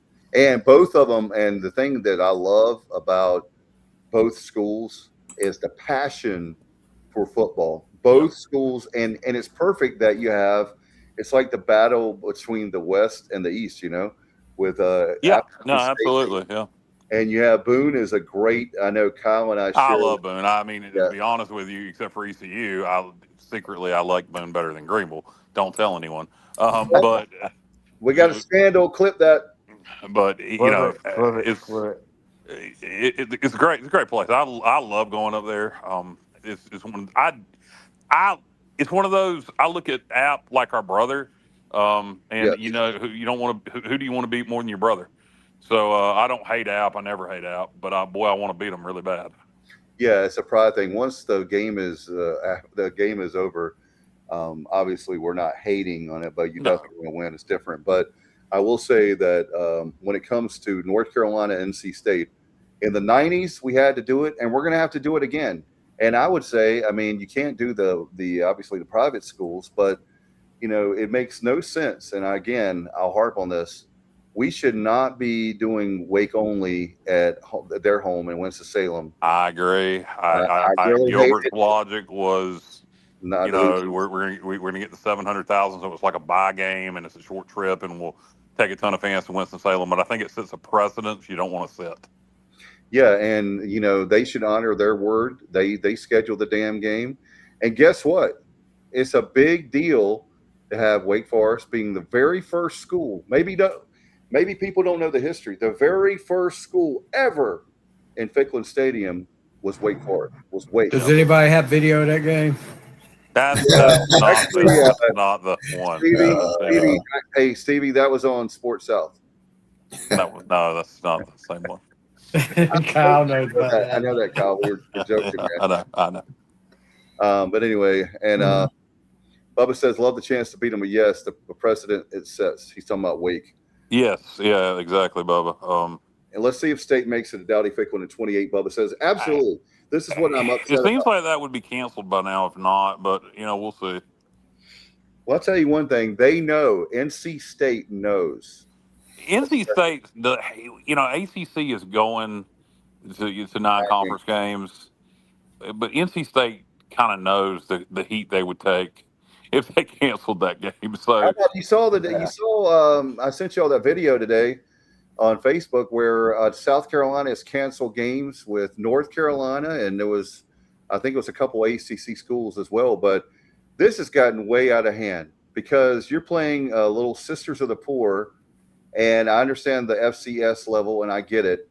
But if you're Clemson, if you're South Carolina, really, you can play these games. You can play these games and play against us. I think it's time for the American to go to 9 conference games. I I think with the way non-conference scheduling is becoming, I think going to 9 conference games would make a lot more sense. Then you play one Sun Belt game, or either 2 Sun Belt games. One Sun Belt game and then 1 bye game, or either 2 Sun Belt games and then 1 FCS for us, for example, would be the way to go. And you'd have a better schedule than, I don't know how many times you could freaking play Old Dominion. Yeah, I agree, Kyle. With FCS, though, I feel like Clemson, they should be playing FCS teams. South Carolina should be playing. Every team plays one FCS game, and it helps the FCS teams. And although those FCS numbers are dwindling, they're all kind of, joining the FBS. But with Old Dominion, with the regional games, Kyle, I agree. The non-conference games, it's nauseating how we just are in a circular motion with the same teams over and over again. By the way, Matt was talking about the Northwestern game. That's next year, and I can tell you what we're going to be doing. Labor Day weekend, we're going to see the Cubs play at Wrigley, and then that next day we're going to see at Northwestern. It's going to be great. Yeah, that is the plan. I got a lot of people up in the Illinois area, so looking forward to that. Looking forward to seeing James. He'll be moving up there this summer with his girlfriend Sarah. And one of my best friends since I was a teenager, Kim, and her family live in Peoria area. So gonna see a lot of my people. I don't travel normally very far for ECU football games, but I will be going to that one. Get to see the Cubs, get to see the Pirates, and get to see a lot of my friends. So I can't wait for that game next year, 2027. All right, you got a challenge here, Kyle. How many games did we win in 95, 99, 2008, 2009, and 2025? 9, 9, 9, 9, 9, 9. There you go. And A-Win, thank you, A-Win, the super chats. If you would like to be a part of that, as we're doing the show live on YouTube. Why did Bubba ask that? He's laughing out loud now. I don't know, but Kyle trying to hide accent on 9. I do same thing. 9? 9. Yeah. 9. It's like, what was it with Stevie? Bubba, how do you say 9? And Bubba, it ain't like Bubba talks with a distinguished, clear, here I am, Mr. Radio Man. What's the deal with 9? Yeah, hold on. I got a question for Stevie. What number comes before 2? 1. Juan. Oh, you want to throw some tonight, do you, Kyle? Say 9 again, Kyle. 9. No, you said it differently. I know what A-Win is saying. Yeah. The way you said 9, it was like 9. Not 9? that. 9? There you go. You're hiding it there. Like 9? Like 9. 9, Kyle. You mean like German? Like 9? I'm so lost. I'm so lost. N-E-I-N. 9. I'm so lost. Do I say 9 funny? I don't know, Kyle. No, you don't. I'll say 1 funny. You do. You're saying it correct right now. Oh, I was hiding my accent. Bubba, I don't really do that. Sometimes it just comes out more than others. I don't really hide my accent. Sometimes it just comes out more than others. I don't knowingly do it. It's just different times. Matt Semenza bringing it tonight, $4.99 for the super chats. He said, "Y'all accent's killing me." Best $10 you ever spent right now, man. Yeah. I don't know about that. There's a story we can't tell on the air, but no. That one time, yeah, $10. No. So anyway, as we were saying about accents, yeah, Bubba just sent me an audio file. Like I can listen to it while I'm live on the air. Oh, number 9. That could be dangerous. Matt, come on with us, Matt. He said Kyle was the new Brian Kelly. Remember that where he said, "My family." I have 9 members in my family. The madder I get, the more hickish I'll sound. Like if I get more fired up, the more the redneck will come out, or I'll mix redneck and thug. it'll be kind of redneck thug mix. And You know, Kyle, Kyle, you got $2. You got to say this. Tires. well, how do you want it? Do you want it said Southern or do you want it said Tires. non-Southern? Like you usually say it. Because I can say tires. I mean, that's not a problem to say tires. Or I can say tires. I mean, do you want tires? Do you want tires or do you want tires? I can do either. Kyle, are your tires tired? Yeah. So I don't, tires. Stevie, you say it, man. Tires. Justin. Tires. Tires. What Justin would be like. I think Justin passed out. Tires. I think Justin passed out. Hey, Justin, you still No, there? he said something. No, that was Dave doing Justin. Tires. Well, it wasn't Dave doing Justin. Wake It was up. Dave impersonating Wait a minute. Justin. It was Dave impersonating Justin. Justin's got a big day ahead of him tomorrow. You better get some sleep, I guess. Justin, are you there? Hey, guys. This is a good one. Oh. I can't read right now.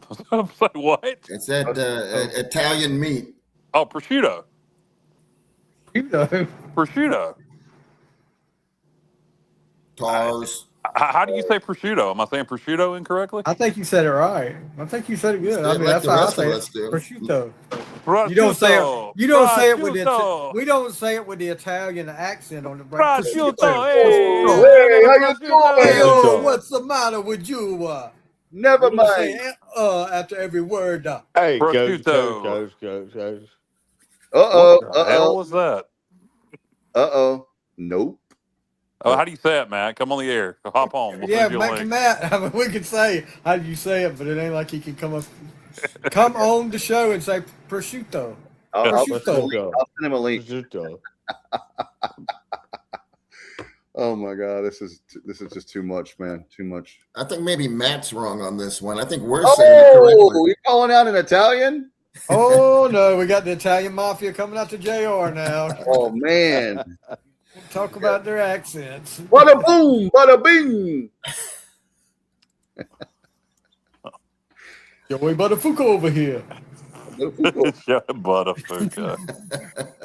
You know, of all the people in the world to get called out for their accent on this show, me, Yes, you. Why with not? Justin and Stevie up here, me? Are you serious? Oh, now you're throwing shade. Now throwing shade. Oh. I mean, you got to be Say it kidding me. again. You got to be kidding me. About time that somebody called you out on it. I mean, I can totally make it go away and sound like a complete asshole. Hey, you I'm could like do this the whole time. You could do a good Malcolm Merriweather. He didn't I have used any. to do that all the time when people would make fun of my accent. I used to go into, how now, brown cow? Yeah, Used to go how into are you that doing one. there? Yeah, you see what I'm talking about there, Kyle? I do my fake And voice. by the way, JR, aren't you kind? Aren't you kind? Wow. You're very versatile, Kyle. Now, that's what they all say. I don't Oh. I'm a spinner. Good God. Gloucester is the Staten Island of the South. What? Matt, I would like to see you come to Gloucester one time. Fire up the Boston Hill What's the Jet. population? Hey, Matt, they have is it 59? We're in the 60s now. So All right, there you go. They have 60 people or 60 some people, Matt. So you fire up the Balsam Hill Jet and land. You can land at the airport in over there close to Ahoskie, and we'll get you down to Alaska. Weldon Mills Theater hasn't started Roanoke Rapids Regional Jetport yet. You know what? I had y'all moved them cows. Matt's landing shortly. Okay, good one, Bubba. Hey, how about off topic? We'll get off here, but Stevie, how about the announcement from Mattel and the other developers? Oh yeah, Mattel Mattel putting a water park, a Mattel themed Resort. indoor water park, and along with a huge entertainment complex there. on the area of the grounds of Weldon Mills Theater and the amphitheater. If all that actually happens, it's been announced, it's going to be game changing. Yeah. I mean, hold on. I'm trying to pull up It is a great location. Yeah, right off 95. Yeah.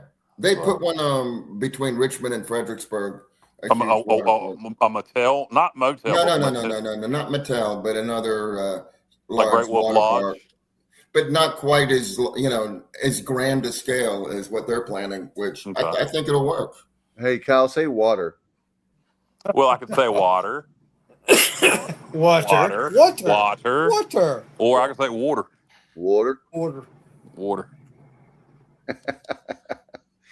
All right, Matt's going to love me. What now? Say water. He wants water. Water? Water or water? Kyle, he get you water. You're killing him. Water. Steve, how you say it? Matt, I sent you a link, by the way. I say it just like you say it, Kyle. Water. Water. Yeah. Yeah, I sent. Dave, we can't exit the show without learning the proper way of saying prosciutto. So Matt's got to. Yeah, Matt. Send Matt a link. Matt's got to come on the air. The link and get him on here because I want to. Yeah, I did.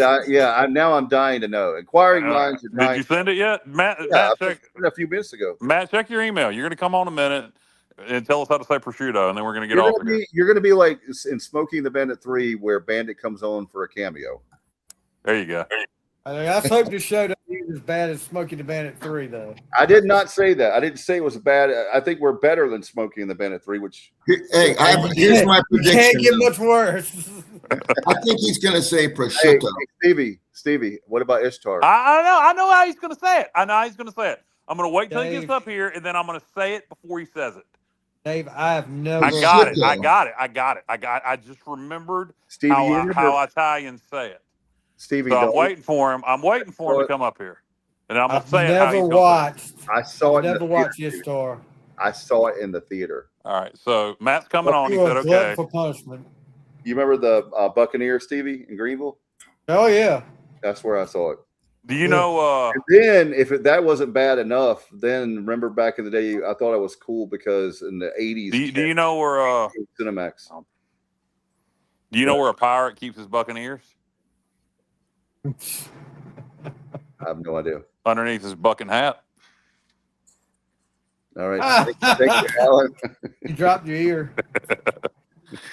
All right. So I'm gonna wait for Matt to come on, and then I'm gonna beat him to how you say prosciutto. According to I think it would be good. I think we've done this once before, but we need to give Matt some Southern terms and see how it words. All right. Well, if he ever gets his ass up here. Because that when the moon hits your eye like a big piece of pie, that's the morning. The bells will ring, ting, ting, ting, vi-ha-ra-la. Yeah, we're waiting for the great Matt Semenza, number 49, and I don't know about great. Oh man, now you don't swell that head up, Dave. The mediocre Matt Semenza. Mediocre Matt? Is that what you said? Mediocre Matt? Yes. Wow. Mediocre Matt. Yeah. Wow. Wow. He's gonna come down to. By the way, Stevie, we've got a pipeline going now because the witness protection plan. They can come to Alaska. Staten Island of the South over there. Yeah. There he is. There he is. I think I know how you're going to say you say prosciutto. Don't say it. What's up? First of all, welcome in, Matt Semenza. What's up, guys? I had to chime in with all these Southern accents. Matt, did you hear him call you mediocre Matt, by the way? Mediocre Matt. Because you hadn't come on here? I did not hear that. I'm not sure how I feel about it. Dave called you the great Matt Semenza. I said it's mediocre Matt. I called you great. I called you great, Matt Semenza. He called you mediocre. All right. Remember that. All right. So, Matt, I think I figured out how you're going to say how you should say prosciutto. So, as an Italian, I bet you say prosciutto. Well, you could say it. All right. So, if you're like really feeling, you could go with prosciutto. I was close. But typically, what you hear is prosciutto. Prosciutto. Yes. Wait a god dang minute. Wait a minute. We waited all this time for you to just put an accent on the word prosciutto. Prosciutto. Hey! You gotta say it with, How you doing? It's like mozzarella. Mozzarella. We got to have hey Semenza, you've got to come down for a game. You know, you're just putting an accent on the prosciutto. I'm saying the same word. You're just putting an accent on it. It's Italian. It's not what we would. It's more what sing-songy. Is that what you call it, Matt? With the love language being Italian's one of them. Yeah, exactly. You know, like Kyle, you just said it a little too American-like. You know, you were. Oh, jeez. Well, were you surprised? Were you surprised when I hit you with the prosciutto? Yeah, that was good. That was good. I was impressed with that. That was nice. All right, guys. Lasker, Stevie, do you have any words from? Yeah, what you got to say about Lasker now, Matt? The Where Staten Island of the South. Lasker is the Staten Island of the South. Dave wanted to know if we had Southern sayings for Matt. Like, what do you want to see if he could figure them out? Well, yeah, like maybe you want to talk about fixing to or like. Oh yeah, all right. So Matt, do you know what fixing to is? You want to? Oh yeah. Do you know what fixing to is? Fixing to is a great one. I love that. I love that one. Down the road a piece. Down the road a piece. Yeah. Y'all come on. Y'all come over here. Now here's the question: how did Dave Richmond not develop any Southern accent? Because he was born in Durham. He was born in Durham. His family is well educated, and he wanted to be in radio. That's correct. I had a Southern accent up until age 11. Sure. 11 years is when it changed. 1984 is when I was like, I can't. I've got to make it in radio, and I can't make it if I don't lose the accent. My sister had some tapes, and I literally destroyed them. You remember the TV? Honest to God, I did. I was so mad because she was making fun of me. It was like pre-puberty and the Southern accent. I was like, hell no, we got to get rid of these. So I'm still interested in Matt getting something to say. So yesterday I used one that Jessica didn't know. If I say booger barking, y'all know what that is? No, I've never heard of that. Nope. Steve, you know what booger barking is? No, I have never heard that before. You never heard of that dog? You never heard of a dog booger barking? Booger barking? Booger barking. I've never heard of that. Any of our listeners know what booger barking is? Kyle's gonna give you $100. No, I'm not. Booger barking is when a dog is suspicious of somebody and they do that low rah, rah, rah. That's booger barking. I have never heard that. Interesting. I call it growling. Is that growling? No, that's growling is growling, but the low bark, like where they're suspicious of somebody, is booger barking. I have never heard of that. I've not heard of that one. Now, what about Johnny Stats? I mean, Johnny's got a little bit of a Southern accent, but it's a little, maybe I think I would think like Maryland, Northern Virginia. Yeah, Northern Virginia. Unfortunately, Matt, when I grew up, when I was like in elementary school, everybody was from Virginia. Everybody was Southern, but as I got into middle school and high school, and now later, nobody's from Virginia anymore. Everybody's from somewhere else. So the accents really left Northern Virginia pretty much. Gotcha. Now, I'll give you guys the two worst accents on the planet. You ready? Sure. All right. Boston is number one. Like that Boston twang is horrible. And then this one from Boston. This one might surprise you a little bit. Boston. China Grove, North Carolina. The worst. That is worst. You can't. That's the worst accent going. It's pretty we love bad. you, Bubba. Waiting for the comment from the Oh, chat. All right, hey. What about that Matt, weather in China Grove? Matt, if I said I wouldn't kick a hog in the ass for it, what does that mean? Say again. I wouldn't kick a hog in the ass for it. Okay, so you're asking me what's the meaning? Wouldn't kick a hog in the ass. You're not interested. Yeah, it means it ain't worth a damn. It's not exactly. Okay. Don't overthink it. Yeah. All right, Matt, If I wouldn't kick a hog in the ass for it, that means it ain't worth a damn. One of my dad always said, and I never have figured it out to this day. To this day, I don't know what it means. But my dad, if he don't trust somebody, he'll say, I wouldn't trust him in a shit house with a muzzle on. What? I can't figure that one out either. I never have figured it out. I don't know what it. I know what he means by it. Frankie, what does that mean? I know what he means by it. He means you don't trust the person, but I don't know what the hell the saying means. Oh, you just heard I wouldn't I don't trust them as far as I can throw Like them. throw them, yeah, that's kind of universal. Hey Matt, you have a northern jersey saying that you can throw at us? Oh man, I could, but I equal don't think time I here can on say the it on show. the air. I don't think I We're can say it on the air. equal time on the Sports Objective. We're equal time. Oh man, I'll tell you, there's some things that come out like if I have if somebody cuts me off while I'm driving or something, there's some things that come out that I can't probably repeat on this show. The FCC will start monitoring podcasts if I say that. But yeah, I don't know. Put us some Italian words that we should say. Yeah, Italian cuss words. No, we won't get. Nobody will know except for Matt. Hey Matt, anyone that's had a conversation with me while I'm driving has heard some choice words. So I got to be really careful with business calls. Like I got to pull over or something because I can't. Sorry, this dude just rear-ended me.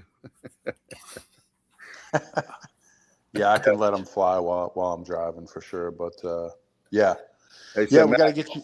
I would love to get you guys up here and someday. That's why I was hoping for the Fenway Bowl last year.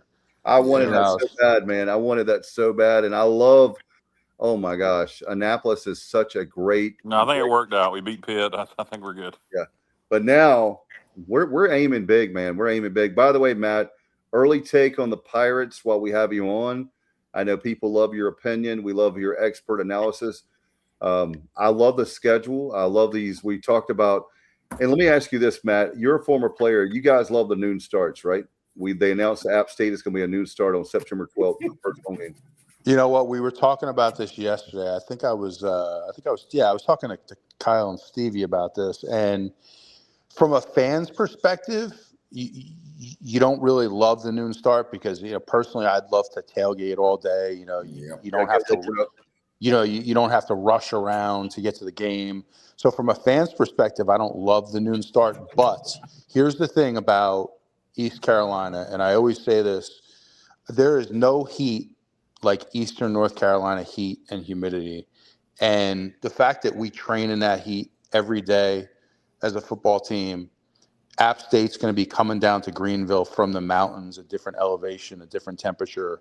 I think that plays into our hands a little bit. So I actually think from a football perspective, playing noon games in September is a good thing for ECU. Well, we're also going to do it the week before. That may be the only advantage to playing Alabama. Yep. God knows it's going to be hot in Tuscaloosa at 12 o'clock also. So, whereas App's going to be up and up at home against Maine, good to get their offense going, not really good for conditioning for the following week. So we'll see. Hopefully that'll play into our favor. Could be a lot like the 2012 game where offense starts slow, defense keeps us in the game, then we put it away in the fourth. I can see that game playing out very similar. Hey, Matt, I wanted to go over really quick. By the way, are you going to Tuscaloosa with us on Labor Day? As of right now, I am definitely planning on going to that game for sure. Yep. Okay. It's kind of a once in a lifetime. I feel like you have to go. Yeah, so we can hang out. And by the way, Matt, and I want to let everybody know because I have our hotel room now. If you're trying to stay in Tuscaloosa, it's $400 to $600 a night. Birmingham is only $159, Matt. And Jasper, I'm telling you, Jasper is a great alternative as well. Okay, but Matt, we're going to be staying there in Birmingham, and I'm talking about. We're not talking about a 1-star hotel. It's at least like a Marriott is where we're staying. Okay. Yeah, I think Birmingham's what, like maybe an hour and a half? Yeah. An hour? It's an hour. Yeah, an hour. Okay. How far is Jasper, JR? What's that? How far is Jasper from Tuscaloosa? Same distance as Birmingham, but you're going like northwest. And I mean, Jasper is not quite as I don't know. It's not the same type of neighborhood as Birmingham. Gotcha. JR wants the laid back environment. He doesn't want the Birmingham city environment. I love the city. Hey, Matt, by the way, make your plans December 5th. We're going to be hosting the American Championship game, 8 o'clock on a Saturday night on ABC, brother. You heard it here from me. I hope so. And I really think we can get that done this year. I think when you look at the schedule, I really like this schedule for ECU. I like this team we put together. I think defensively we're going to be pretty stout. I think the biggest thing, guys, when you look at this team is how quickly, does it all come together? And we've talked about this, the evolution of coaching. It's amazing. Like you look at the last 10 years and it went from, being a pure football coach. And then it went to, can you manage the portal? And then it went to, can you manage NIL? Right. And then now you take all that and it's kind of morphed into how quickly can you get your team to be functional? Yeah. You know what I'm saying? Like how quickly can you do that with all these new faces that come in every year? And, we probably have 50, maybe 60 new guys on the roster, I'm guessing. So much on offense and then a completely new offensive staff. And this is going to be their first time coaching together. And so that's my biggest concern is not only so many new pieces on offense, but that offensive staff is brand new too. Right. Exactly. And how quickly can you piece it together? And, I think what we're probably going to have to do in Tuscaloosa, guys, is like simplify the offense a little bit. And I think we're going to have to use some tempo to try to just, offset their talent. Let's face it. I mean, they're going to have a talent advantage up front on both sides of the ball. So I think you use what you can, if it's tempo, if it's getting the ball out quick to your wide receivers in space, a lot of wide receiver screens, things like that. And this offense is heavily screen based anyway. Yeah. Absolutely. The only thing that concerns me about tempo is their depth is 3 times as deep as ours. So they're going to be able to rotate guys in and out. But I agree with you. The tempo as far as getting them off balance a little bit and not be able to dig in. So it'll be interesting for sure. Yeah, exactly. Now, what do you guys see happening with the quarterback battle? I mean, who do you guys see starting week 1 as of now? I mean, it could change. If you ask me as of today, I'm gonna go with what's his name from Texas Tech to start the season. I don't know that he'll end the season as a starting quarterback, but Griffiths will be my guess. Will be starting the season, but I wouldn't be surprised if the kid from Miami ends the season. Yeah, Williams is not as mobile, so maybe Griffiths would be the better alternative for Alabama, but maybe not necessarily the rest of the season. More starting experience too. I think he'll probably have a better grasp of the offense. Yeah, I could definitely see that. Hey, I want to go back to the noon games, the first 2 noon games. It does suck, Matt. As a tailgater, I'm distraught, but we get to watch the rest of the day. We get to watch college football for the rest of the day after that. So that's the only good thing about it, as far as the 2 noon games to kick the season off. And in Alabama, it'll really be 11 a.m., so that really kills the tailgating. But that's a good point. I didn't even think of that. Yep. Early start. Yeah. Well, I didn't know you were going down there, so I'm back and forth whether I'm going or not. But I just feel like it's one of those things. I feel like it's a bucket list type game. Like, there's a handful of places where I would definitely want to go to, but I'll tell you guys, like I'm really, I think what was Kyle you were talking about before, Northwestern. That's one I'm really looking forward to because, it's just, first of all, you're going to have a new stadium, a beautiful new stadium on the lake. On the lake. It's a chance to get into some Chicago, food, right? Some Chicago pizza, Italian beef. Yeah, I mean, we'll get Stevie from Lasker out there and chocolate cake subs. Chocolate cake subs. What in the hell? Chocolate cake milkshakes. Chocolate cake subs. Yeah, I don't know where that came from, but chocolate cake milkshakes. that is a thing in the Chicago area, started by Portillo's. So a lot of good food in Chicago. I like I told earlier in the show, Matt, I got a lot of, James is moving out to Aurora, right outside of Chicago. His girlfriend Sarah lives up there. And then my friend Kim lives out in Illinois. So I got a lot of friends in Illinois. So I'm looking forward to that trip as a whole. And I'm a Cubs fan. So yeah, I was saying, Matt, before maybe the Friday or the Sunday, we could see the Cubs play. Hopefully they're playing that weekend at home. Oh, that'd be awesome. You get the 2-for-1 special. Yep. Yeah. Going out there. I was talking to Mark Libiano and former Pirate great, and he's going to come in from California and meet us in the middle of the country and you know, Do you ever call Mark Libbiano the Lib from California? I have joked around with him about that. The Lib. The libtard from California. Nah. That's great. Yeah, that's what happened when you're in LA too long. You never know what's going to happen. I'm just playing on his name is what I was doing, Libbiano. Yeah. No doubt. Yeah. Hey, so Matt, I want to get your take. I don't know if you heard the show earlier about the gambling money in North Carolina. Did you hear me talking about that? Or to hear us talking about that? Yeah, but Matt's probably not overly aware of what we're talking about because he don't live here. I'll tell you what I know, and then you guys tell me if I'm wrong. I know that they're trying to give the vast majority of that money to the Tar Heels and to state, right? That's correct. They want to, and we $25 million each. Yeah, East Carolina app and Charlotte cannot allow that to happen. No. Yeah, it's ridiculous. I mean, gamblers don't discriminate. You know what I'm saying? Like, gamblers are looking for the best line they can possibly find. They don't care if it's East Carolina. They don't care if it's Wake Forest. They don't care if it's App State.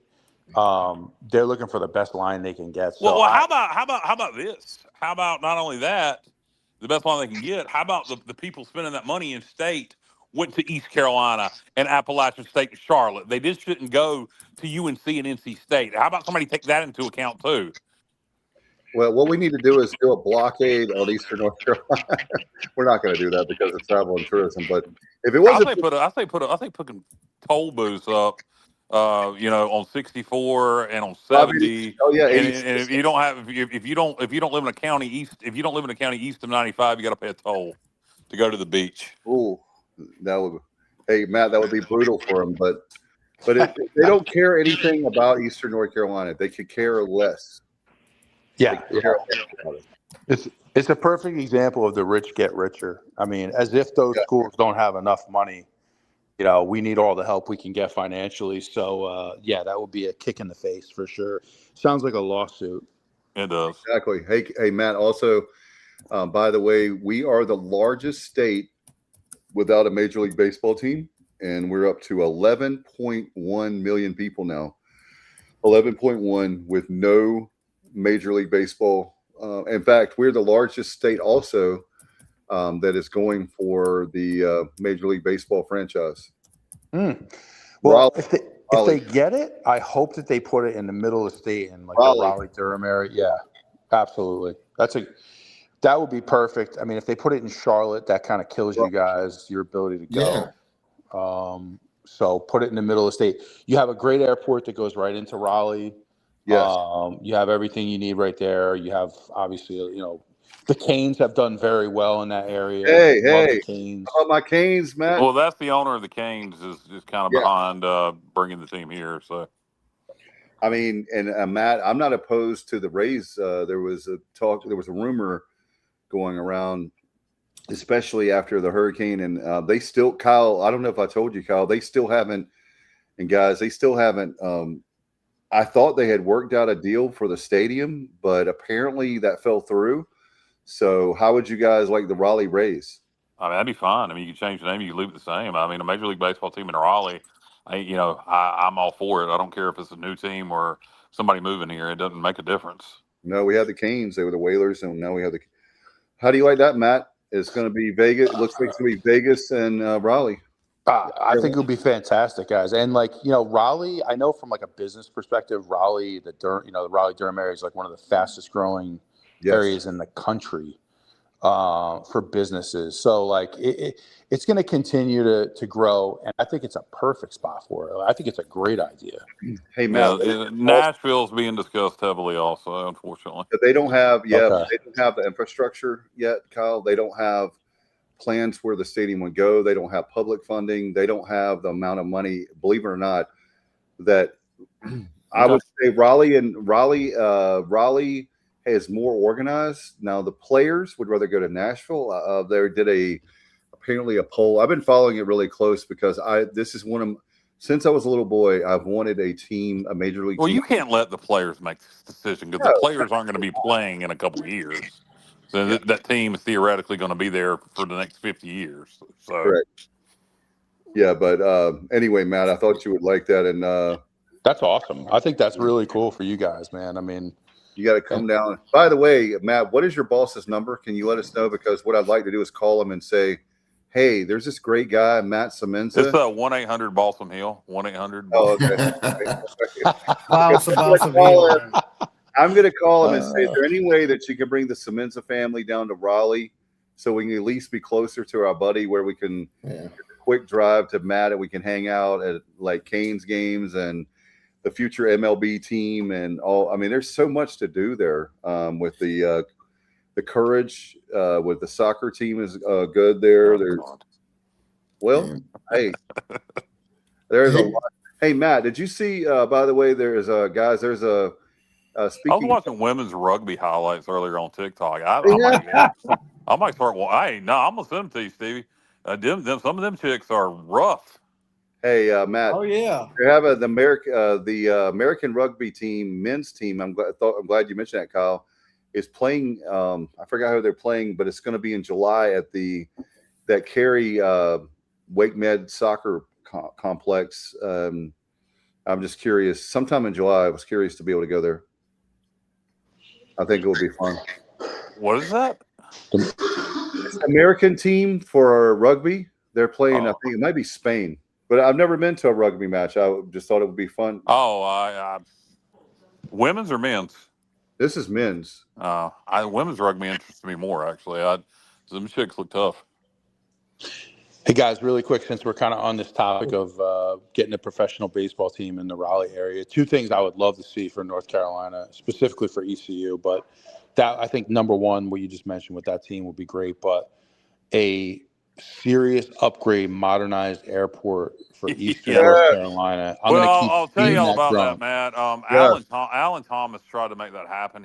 He wanted to, when he was in charge of Global Transpark in Kinston. And I hope I'm not speaking out of turn for Alan, but I think Alan tried to get some airports to consolidate and create a regional airport in the East. Kinston would be the ideal spot. It has the infrastructure there because of GTP. If Greenville, New Bern, Jacksonville would all get on board together and allow it to happen, and we could get the funding to get a regional airport in Kinston and just let all primary flights, except for private flights, come in and out of Kinston. It would be so much better for the region than all these little podunk airports. And I think Kinston is going to be the more realistic spot to put that than Greenville. I think Alan Thomas tried to make it happen. And I'm not saying he's still not trying to, and I don't want to be speaking out of turn for Alan, but maybe it'll happen one day. Hold on a minute, though. I was told, Kyle, that can't happen because of Seymour Johnson. That it would. Yeah, I don't see how that would be possible. I mean, because the Global Transpark is in Kinston, and the goal for the Global Transpark when it was started in the 90s was to be a huge industrial flight area, to be having, big business flights coming in and out of it. It just never worked out. So I don't know why commercial flights couldn't happen also. So I don't know that I buy that. Who told you that, JR? Someone in the military that listens to this show. Well, here's the thing. They're not not close together, though. Not that Seymour Johnson and Kinston. It involves restricted airspace, Dave, not the proximity of. I mean, they're close. They're close. What I'm saying is they're not like. No, but when you're talking about airspace, 20 miles is close, but this is closer than that. It's just that's 20 miles is about 20 miles is about right. He said the restricted airspace would make it. I don't know about that. Logistically difficult. But here's the deal. You look. You can't tell me that you look in some of these cities that have other Air Force bases. Andrews Air Force Base is right at DC. Right at National Airport. Yeah. I used that as an example, Kyle. Yeah. Thank you.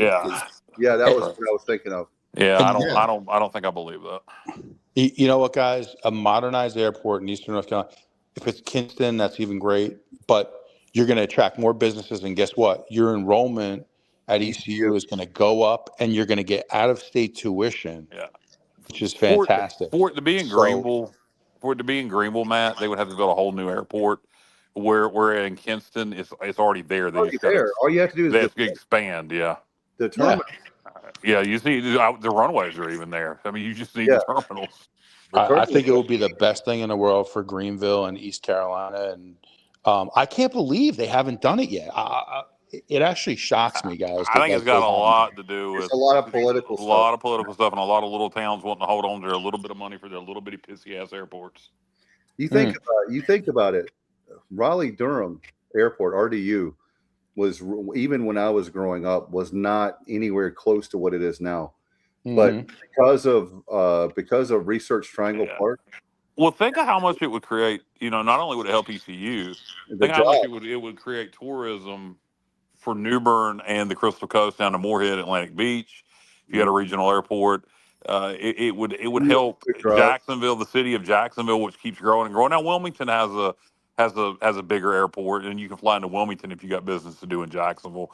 So maybe it wouldn't impact Jacksonville as much, but New Bern, Greenville, Kinston, Goldsboro, Moorhead City, the Crystal Coast, even the Outer Banks, a regional airport in the east would be huge.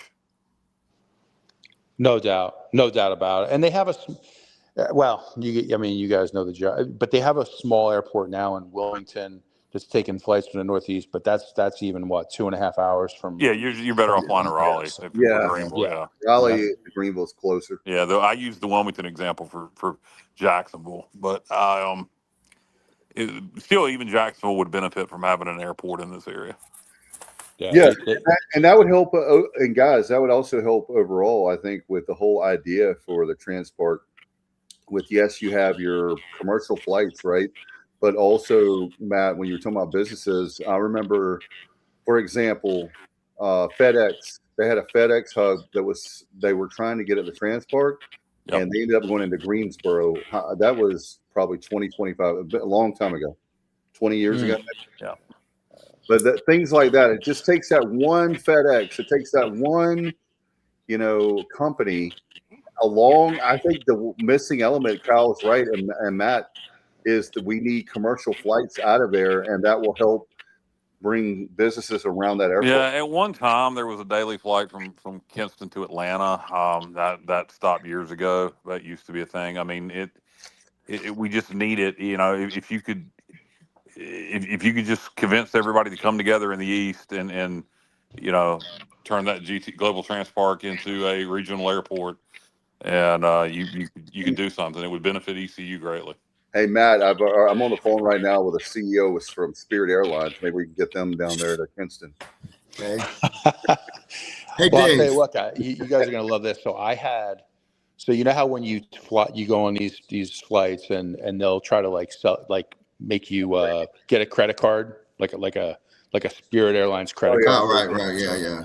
So one time I took a flight, and I think I probably had a few drinks. They talked me into signing up for the credit card, and but you got like 50,000 points, all this stuff, right? So long story short, I've accumulated so many points on my credit card.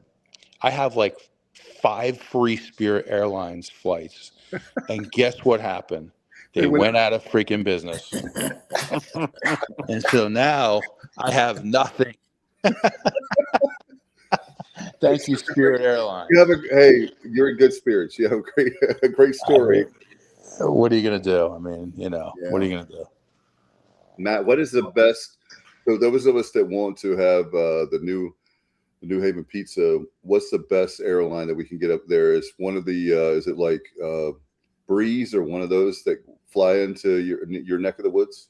You guys could go fly either Raleigh or Wilmington direct a Velo into New Haven, right into New Haven. Yeah, that's the one. Yeah. Hey, hold on, Dave. Cheap. I have a question for Matt though. Matt, you unveiled one of the 3 pies. You unveiled the pepperoni. What were on the other 2 pies? I need to know. Okay, so I unveiled the pepperoni. We had what did we have that night? We had a veggie because I had like some in-laws in and they liked the veggie. I'm not a veggie pizza guy, but they wanted that. But it's good. If you like the the veggie pie, it's pretty good.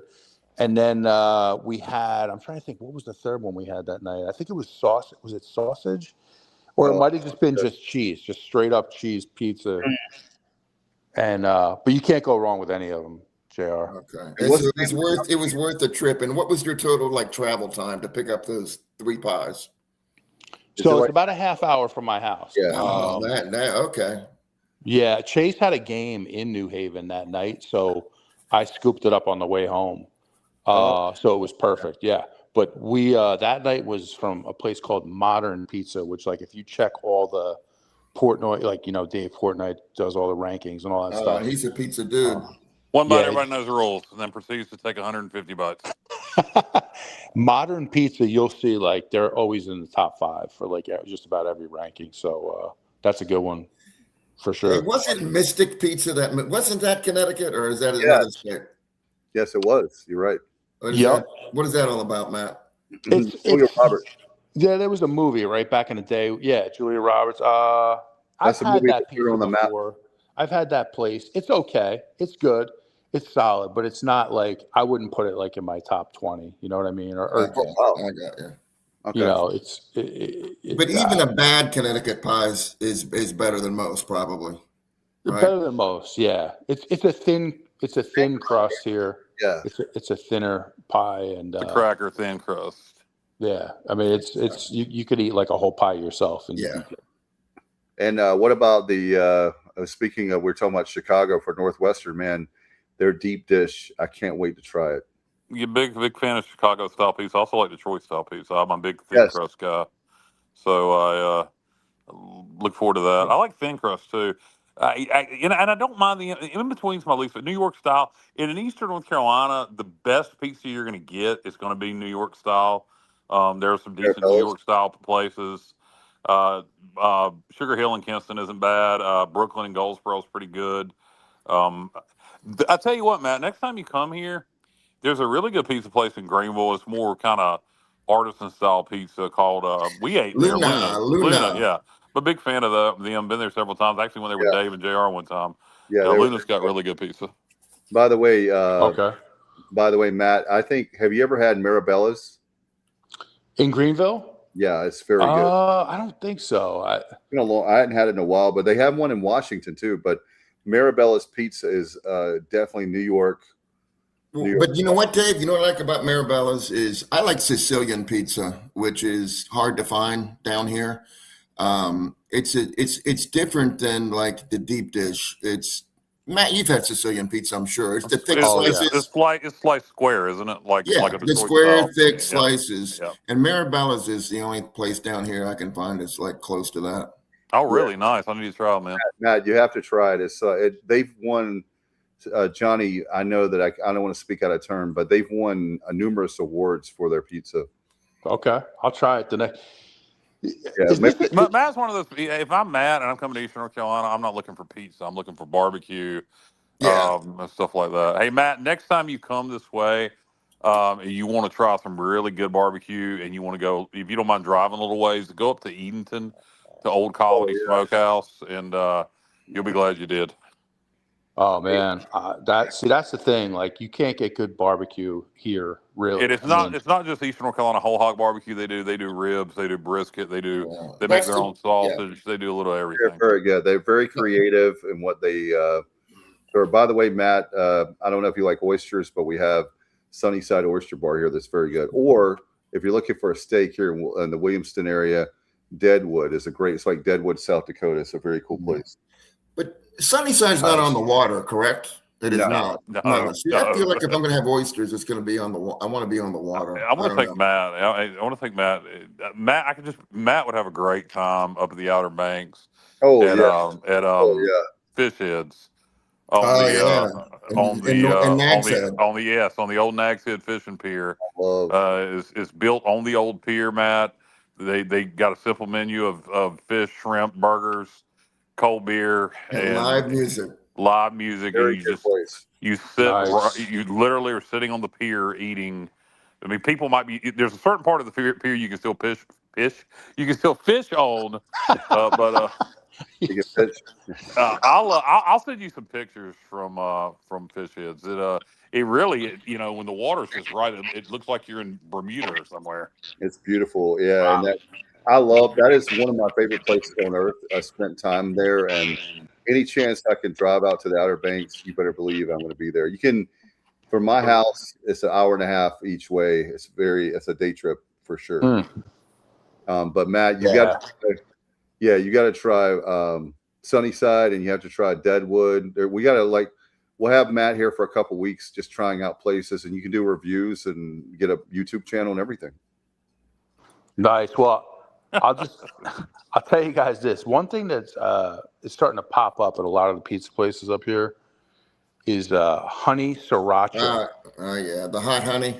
Have you had that? No, he said honey sriracha. Yep. Yeah, it's the same thing though. I don't know. Somebody came up with Mike's hot honey, and now everybody's doing hot honey on everything. I enjoy hot honey. I think it's good on a lot of different things.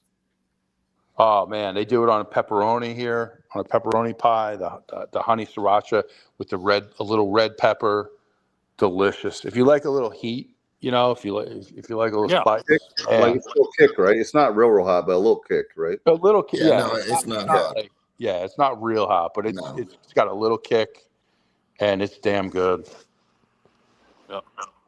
Yeah, I'm not putting honey on my pizza. I'll put the heat, but not the honey. I'm not touching that one.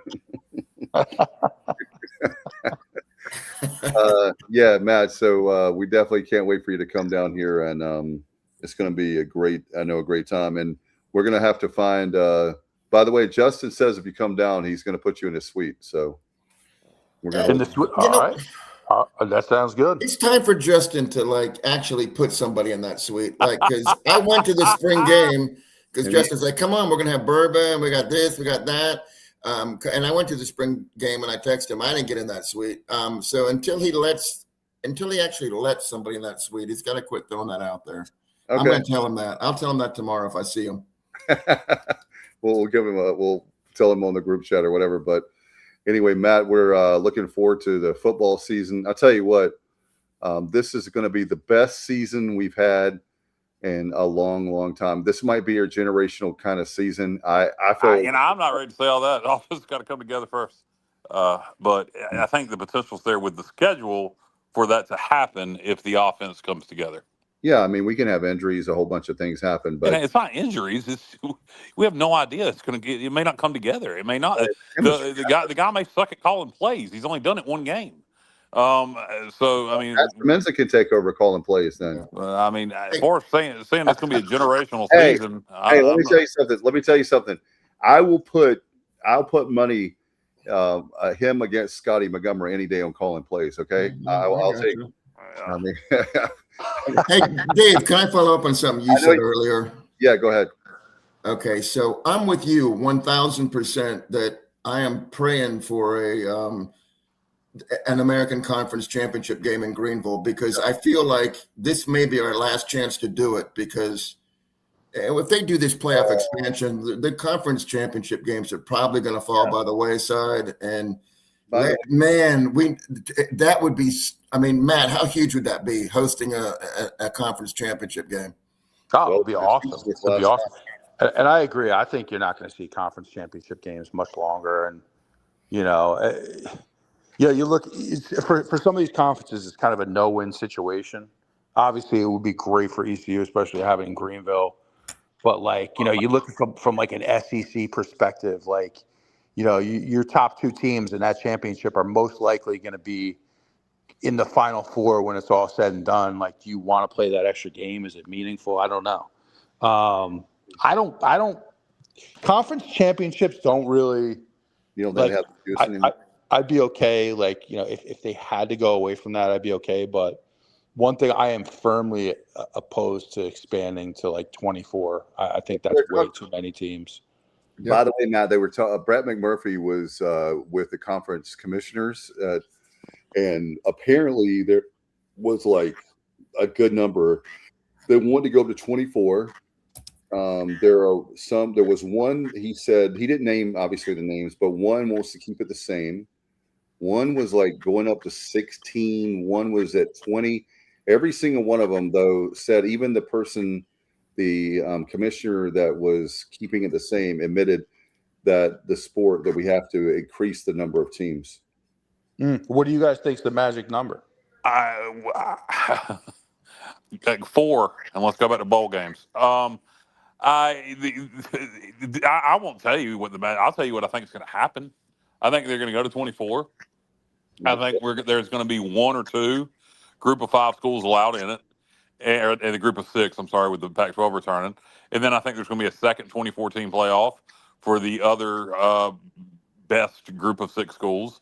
So you'll have one group of 6 school, maybe 2, if we're lucky, in the 2014 playoff, and then there'll be a second 2014 playoff for the rest of the group of 6, and that'll be your 48 teams in the postseason, and bowl games are going to go away. Oh, bowl games going away. Wow. Yep, that's what I think is going to end up happening.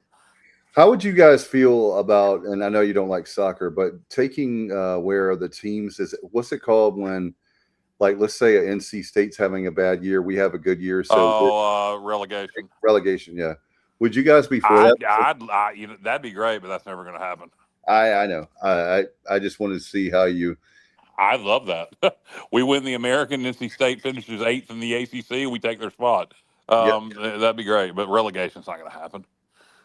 I think maybe it will down the road to a point. I think there's a good chance that the Big Ten and the SEC are going to break away and take half of the ACC and half of the Big 12 with them. And it's going to be like a 50-team mega league, and then some schools will be relegated down that are part of the ACC and part of the Big 12 that will no longer be a part of the 50-team NFL type system that they're going to eventually go to. So, yeah, and I don't know and maybe I'm wrong on this, but I firmly believe that when you're looking at this, the eyeballs are what give the ad dollars. I just don't see the interest there. For me personally, if they break away, I'm not watching that. I won't watch that football anymore. I won't watch it either. But if it's going to be 50 schools, I could live with it. I mean, if it's 64 or 70, I would just be sick to my stomach. But if it's 50 schools, then you got a lot of people that we would like to be in a league with at that point that we'd probably be in a league with.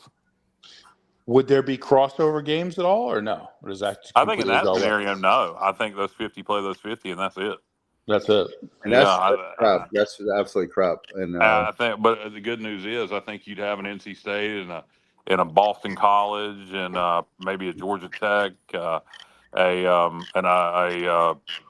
from the Big 12, probably a UCF, Cincinnati. You'd have all those schools kind of left behind, and so it would. I'd be okay with it. In 50's the number Gilbert threw out. 50's the number that our friend David Glenn threw out. Yep. And God knows he's pro ACC, so he would want the whole ACC to be included, and he doesn't think it's going to happen. He thinks it's going to be 50 teams. Like, in other words, Duke, UNC. There's a couple of teams from the ACC outside of the obvious ones. Obviously Florida State and Miami and Clemson, I see being in that 50, but Duke and UNC definitely will be in there. So yeah, when they talk about all the teams in North Carolina for the ACC, well, there's only 2 of them. I don't know about NC State. I don't think State will get in. I really don't. I think if it's 50, I think they'll be very, very, very on the border. My guess is they wouldn't if it's 50 schools. And also, Matt, Gilbert talked about what he's talking about is there's not many schools that can. When you talk about Big Ten and SEC, they don't have that kind of obviously that money, and so they're not going to be able to compete like Wake Forest. They have money, but they don't have SEC money. Right. They have. And they don't have because they're a small school, a small Division I school. They don't have the fan base or the alums to be able to do it. And I'm not knocking Wake at all. I'm just saying as far as Wake Forest is another school that would get left behind for sure. Guys, we are pushing well over 2 hours. You're not pushing. We're well over 2 hours. So I don't know if you guys want to keep talking, but I'm gonna get off of here. No, I looked at it a few minutes ago. We'll get out of here. Hey, Matt, brother, you're welcome anytime, even baseball season. I'll be there tomorrow, and Johnny will be there tomorrow. Justin will be there tomorrow. We'll be covering the Pirates, and we'll be back with you on Sunday night, and hopefully we can talk about winning the Chapel Hill Regional. It starts all tomorrow at noon. We want to thank Stevie. We want to thank Matt, Kyle, Johnny. Thank you, everybody, and and we'll see you next time on the Sports Don't Objective. forget Justin. Justin, Wildfire. Good night, everybody. Go Pirates.